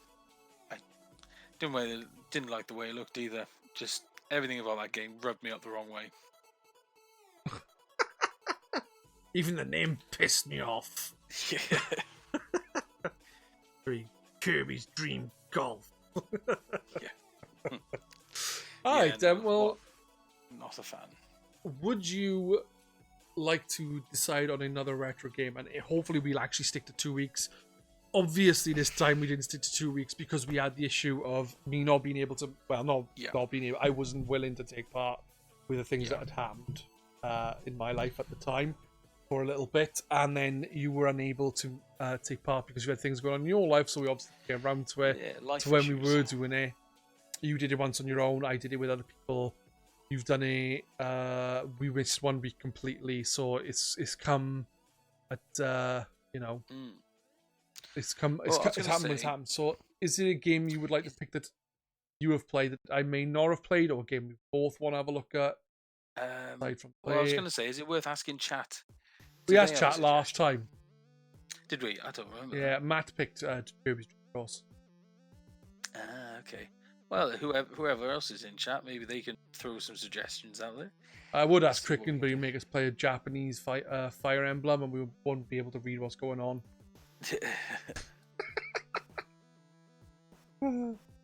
I was thinking maybe we should play a game that one of us have played and one of us hasn't played. Okay. That's going to be a problem. You've played a lot more than I have. Maybe. Because I'm older doesn't mean I've played more. No, I think you have, in general, just played more of the retro games than I have. I reckon you should play through... Have you played through Super Mario All-Stars? We should play through all of Super Mario All-Stars. All-Stars? Which one's that? The one, Super Mario All-Stars and World, sorry. You got Super Mario Brothers 1, Mario Brothers 2, Mario Brothers 3, Mario Brothers World. Did I say Lost World? I meant World. And Super Mario Lost Levels, which is Super Mario Brothers 2 Japan. Oh. And where does All Stars come into this? It's called Super Mario All Stars because it is a... it was basically the game's remastered for the SNES kind of thing. Oh. The Super Mario Brothers 1, 2, 3, and Super Mario Brothers 2 US, as it's now being called, were all NES games. and then they were put on the Super Nintendo with in one pack, so they're all on one cart, and they are like visually redone, so they look quite different. They look more like a SNES game than an NES game. Right. As well as that, there's Super Mario All-Stars and World, which includes Super Mario World, which was a Super Nintendo. Right. Actually, do you know what I wouldn't mind playing through? Genuinely, I would like to play through that because it'd be fun to, because you were more of a Sonic person when you were younger. It'd be nice to see what you thought of the original Mario games. But I'd also like to play through Yoshi's Island, which is Super Mario World 2. Yes. That's on. I don't mind it is whichever. On the Wii Switch. The Switch, yeah. Is All Stars on there as well? I don't think All Stars is in there, but you probably could play Super Mario 1, 2, 3 and that with like, you know, the NES app. The problem is while there's things in there that like there's not a lot changed, but they do change things a little. Like in Super Mario 1, for example, if you're running and jump over a piranha plant, you can it's very at the very top, you can jump through it. I was watching someone speedrun it, and they were jumping over the top of the piranha plants, and you ever go slightly through the tops of them, and you don't get damaged. In the SNES version of the game, you can't touch them at all because you will die. Yeah. So it's like they improved the hitboxes and things like that. Yeah, the accuracy. Yeah. That's cool. So what would you rather do then? Super Mario All Stars and World, which is 5 games, I think? Or 1 game, which is Yoshi's Island? Yeah, let's do All Stars. All Stars and World? Nice. Start with Mario 1, then Mario 2, then Mario 3, then Lost Levels, I would do. Yeah. Lost Levels is basically Super Mario 1, but much harder. In the sense of it's the same style. Like, Super Mario 1 and 2 are very, very much the same style of game. It's like 3 is where they started to innovate on the formula. Like 1, 3, World, Yoshi's Island, which is very different again. Then like 64 are all like where they kind of change things a lot. Damn it, kind of. And then you have Lost Levels, which was the Japanese Super Mario Brothers 2, which is like new levels. Like, if it was to come out today, if I was to release Super Mario Brothers today, it would basically be DLC. Yeah. Also, you can play as Luigi in there, I think. And Luigi's physics are like his other physics. Back in the day, his physics in that game were actually he could jump by and was a little bit slidier. That was actually accurate to that game. I believe the other game obviously was the Western version of Super Mario Bros. 2, which was Doki Doki Panic reskinned. Yeah, we should have a look at them. Yeah, definitely. Cool, we'll do. We shall play the Wii Switch version of them. Yeah, so that's it, guys. I think that's it. Is there any questions you want to ask us before we go? As it is now 10 to 12, and we have been live for nearly 2.5 hours. Well, you have. We as in the podcast. Yes. Slash wherever you want. We shall see if there are any questions. We will give it 30 seconds. So have you had any experience with the Super Mario Brother games at all? Not the first ones. My first experience of Super Mario, my first ever, because I didn't have a SNES, I had a Mega Drive, so it was only when I got the N64. Because I had an N64 before I had a Game Boy Color, so yeah, Mario 64 was my first Mario game. And then when I got my Game Boy Color, I got a game. I can't remember which Mario game it was, but yeah, that was my. So I've got no experience with the very first basically. All right, well, that'd be fun to talk about then. it'll be I know it's a alright. very, very big, popular game series, but it'd be nice to do it. Obviously, I think next time we do it, we'll either go with you can pick a game and see if I've played it, or we'll go back to chat and maybe alternate between us. Like, it doesn't have to be a game that neither of us have played. Maybe I'll pick this time. Chat pick next time. You pick the time after. Yeah, could do. We'll do that. Obviously, I would like to have had Matt join us for the chat, but like I said, he's ill, so I'd rather him not drunk us up with his germs. PJ Masks or Paw Patrol? Personally, from what I've seen of both, because my child used to watch both, I would say Paw Patrol. I currently have no preference. PJ Masks makes no sense to me because they are children who are in like nursery throughout the day, and then in the nights they save the world, so they literally never sleep, so they should be dead. Yeah. In Paw Patrol, sometimes they do stuff in the night, but if it's late, they actually get woken up and then go back to sleep. So they do sleep. They are like normal people / dogs. The Zelda CDI games, I haven't played any of them. I haven't played Mario's Missing. I don't know if these are questions or just suggestions to games, even though we've already decided on one. Well, while anyone's thinking of questions, might as well quickly talk about it. I don't know if you've got it, but a game I'm very excited for on Friday, Pokemon. Did you talk about it? We have not talked about it, but I will say to you now that I will be playing Pokemon Shield and I will be streaming it on Friday. I plan to maybe stream it myself, possibly, maybe. Yes, I'm looking forward to it. You're obviously getting Sword, aren't you, Pedz? Nope, I'm getting Shield. What? I've explained this to other people. I don't know if I've explained it to yourself. Basically, we have several Switches in the house. Myself and my children all have our own. As I've told you, my children also want them for Christmas with the words, this is exactly what they said. We want a Switch. We don't want the crappy Switch Lite. We want the proper Switch. They are words, not mine. I had no influence. I didn't even know they knew about the Switch Lite. So, basically, two of my children want Shield. One of them wants... two of my children want... almost a Pokemon. Two of my children want Sword. One of them wants Shield. What I've done is just get a double pack. Okay, yeah. And but I am tempted to cancel a double pack, get it digitally for me, and just have two Sword, two Shield in the house, and I'll just have the Shield left over, which is fine by me. Like, as I've seen things that are coming out, I prefer the Pokemon that are in Sword to Shield. Yeah. For the most part. I prefer the gyms that are in Shield to Sword.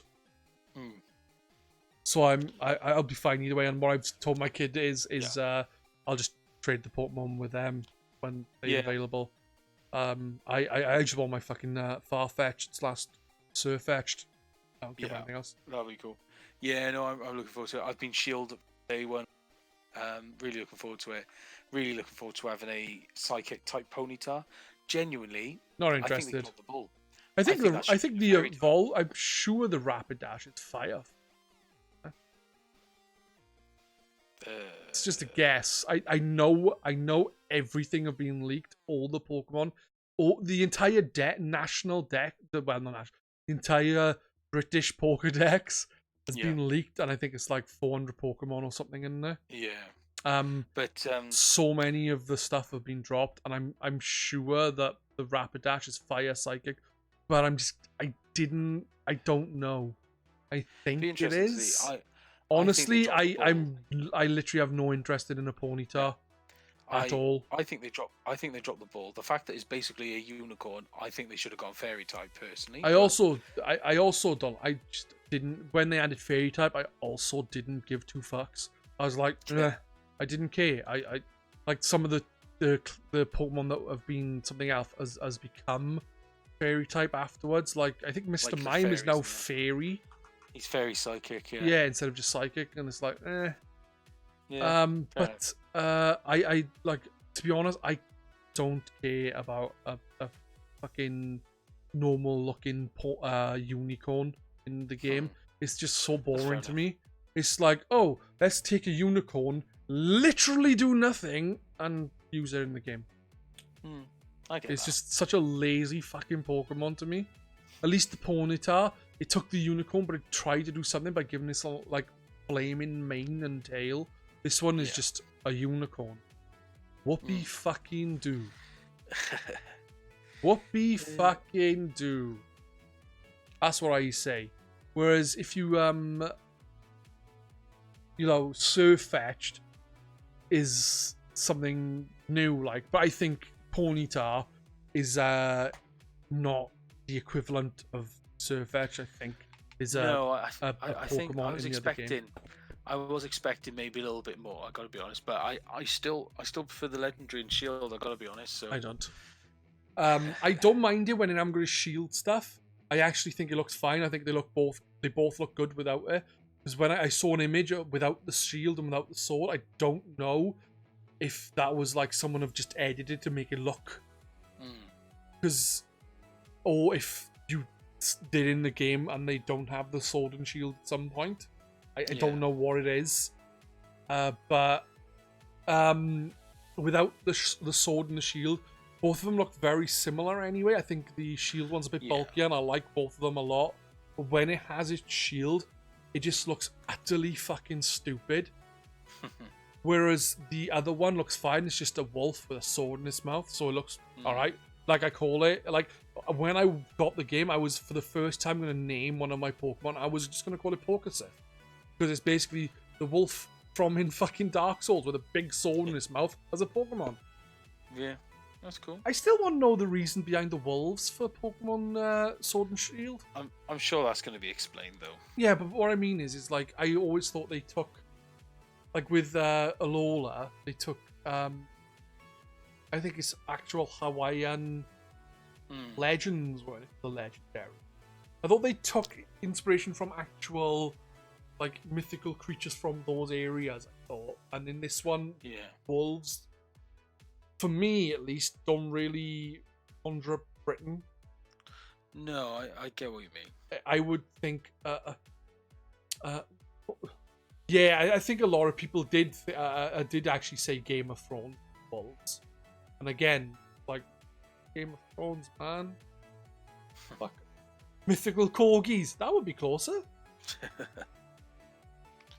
Mythical bulldogs. Mythical fucking dragons. Mythical pigeons. Yeah, mythical pigeons. Mythical starlings. The reason why I say dragons is the Welsh dragon. Fucking dragon. In my opinion. What with me being Welsh. Yeah.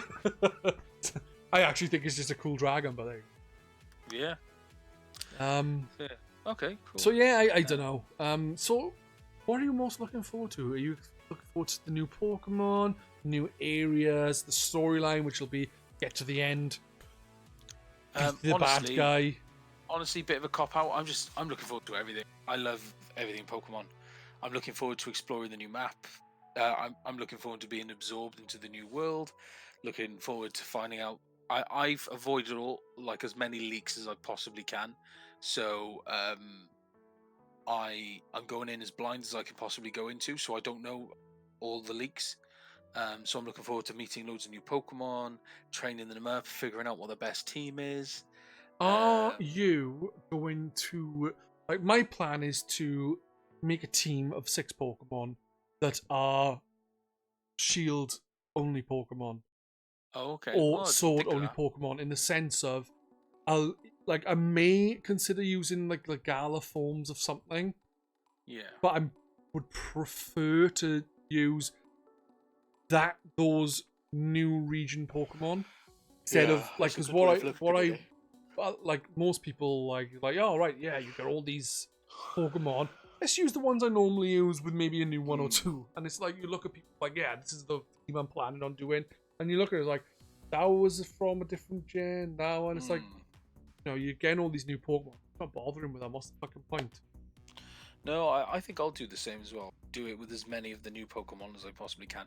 The big question is, starter. The thing is I actually like all 3 starters. I've seen the leaked images of the evolutions, and I can't stand any of them. I think Grookey has the least shit starter evolution, but they're all shit basically. Yeah. I was talking to Jasm, I think, the other day about the starters, and I went through from each gen, the best ones. I was like, Gen 1, Charizard's my favorite, but Blastoise is very close behind. Yeah. For most people, it seems to be those two today. But then in the generations after, in Gen 2, it was Quilava and Totodile for Alligator. Then after that, it was like, oh, this one. And it was like, this generation is like, I don't like any of them at all. I don't. Like, last gen, Decidueye. The gen before, it was fucking something else. But I just... Yeah. I just think they shit. Shit! Yeah, I haven't seen any of the leaks, so I don't really know, but I'm going with Sobble. I always go water type. I don't always go a specific type because I go for the one I like the look of most. Last gen, it was usually more often than not it's been fire because I like the fire starters more usually. Yeah. In the unevolved forms. But yeah, whenever I pick a fire starter, after Gen 2, I believe every single time I picked a fire starter, I have been so pissed off because they evolve. Their evolutions are always the fucking worst. See, I've always liked the look of the water types, so that's why I tend to go. So, and out of the 3 starters, yeah, I quite like the look of Sobble. So, I prefer Sobble to the other 2 in that form. So, I'll be going with Sobble to have a go. Yeah, honestly, I think Sobble, if the leaked images are correct that first came out weeks ago, then Sobble is by far the worst of the 3. The thing is, I haven't seen the picture. It looks wrong. Yeah. Well, here's the thing. I haven't seen the image, but we don't know if that's like a. I don't know if that's a correct image.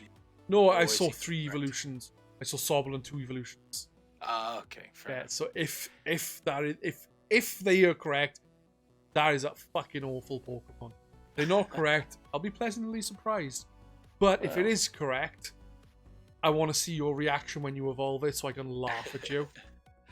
And if you turn around and say I actually quite like it, then I'm sorry, you literally can't be saved. You have the worst taste of anyone I know. Okay, well, we'll watch this space, guys. I'll stream it. I'm such a bastard. Right. So I need to think about going to bed. So same is here. there any questions to be asked, or?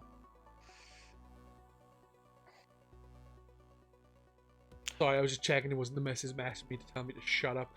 So that's happened a few times. While I'm waiting for anyone to type, it gives me a good opportunity to plug the charity stream that I'm doing.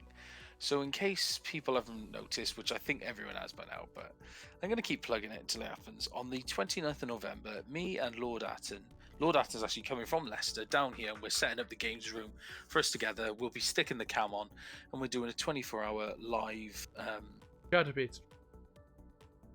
Yeah, Chatterbait stream. We're watching Strokemon for 24 hours straight. That's what we're doing. Oh fucking hell! 24 hours. Oh, your reaction, yeah, so we're doing a 24-hour stream of Sea of Thieves, 24-hour voyage. We've set ourselves the rule of anything we pick up, any voyages we do, any loot we find, we are not allowed to sell. Doesn't matter what it is. We have to anything we find. Apart from I don't mean in general. You don't do. I don't mean doing it for that stream. I'm on about in general. Yeah. Could you stash it on an island somewhere, go back an hour later, and still be there? The game probably normally. Not. Right. No, if I mean so. Like no one nicks. I mean, if no one ever went to that island in the game for an hour. Yeah, I guess you could do that. Yeah, as long as you don't leave the server. But no. So we've set ourselves a challenge. anything we find we have to put on board, but we're not allowed to sell it until the end of the 24 hours, which means we're going to get approached by a lot of Megs and a lot of Krakens and a lot of other pirates, and we are going to lose a lot of shit on the way. Are you going to be doing the Reaper run at all? I love the Reaper run equivalent, where you have a fucking target on the map. So you basically... I need to We'll see be doing that. everything. We'll be doing everything to make the time work. So yeah, 29th of November. We're looking at maybe which is a Friday. Looking at maybe a 6 p.m. start, but I'll confirm that closer to the date. Yes, so I'm kind of trying to advertise it heavily on Facebook, Instagram, and mostly on Twitter.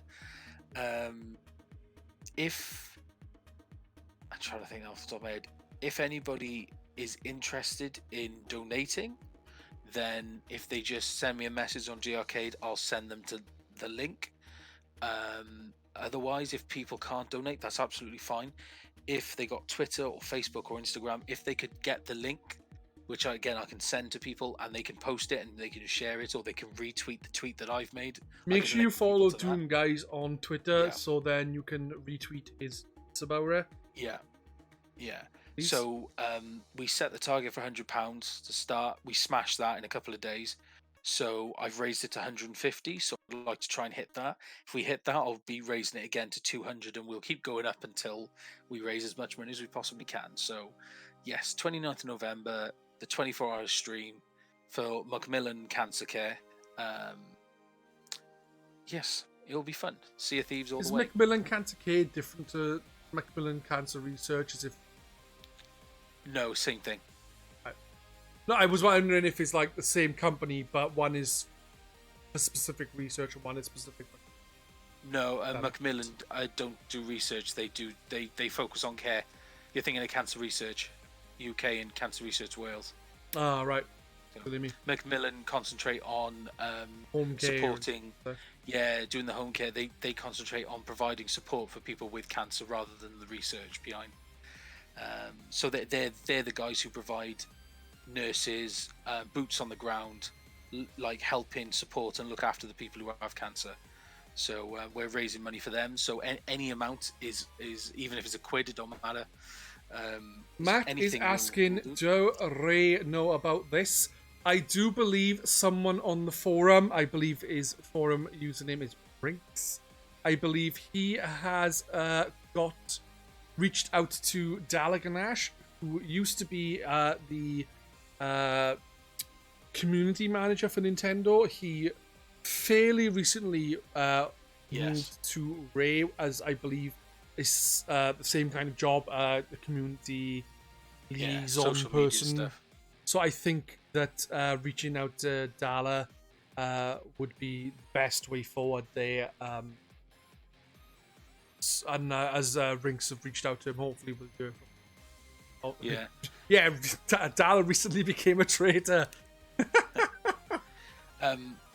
Like I said, I said in another stream, sorry for interrupting again, but I said it in someone else's stream, I said Dala's a traitor. He left GRcade for Nintendo, and now he's left Nintendo for Ray. But yeah, like at the end of the day, the more people that tag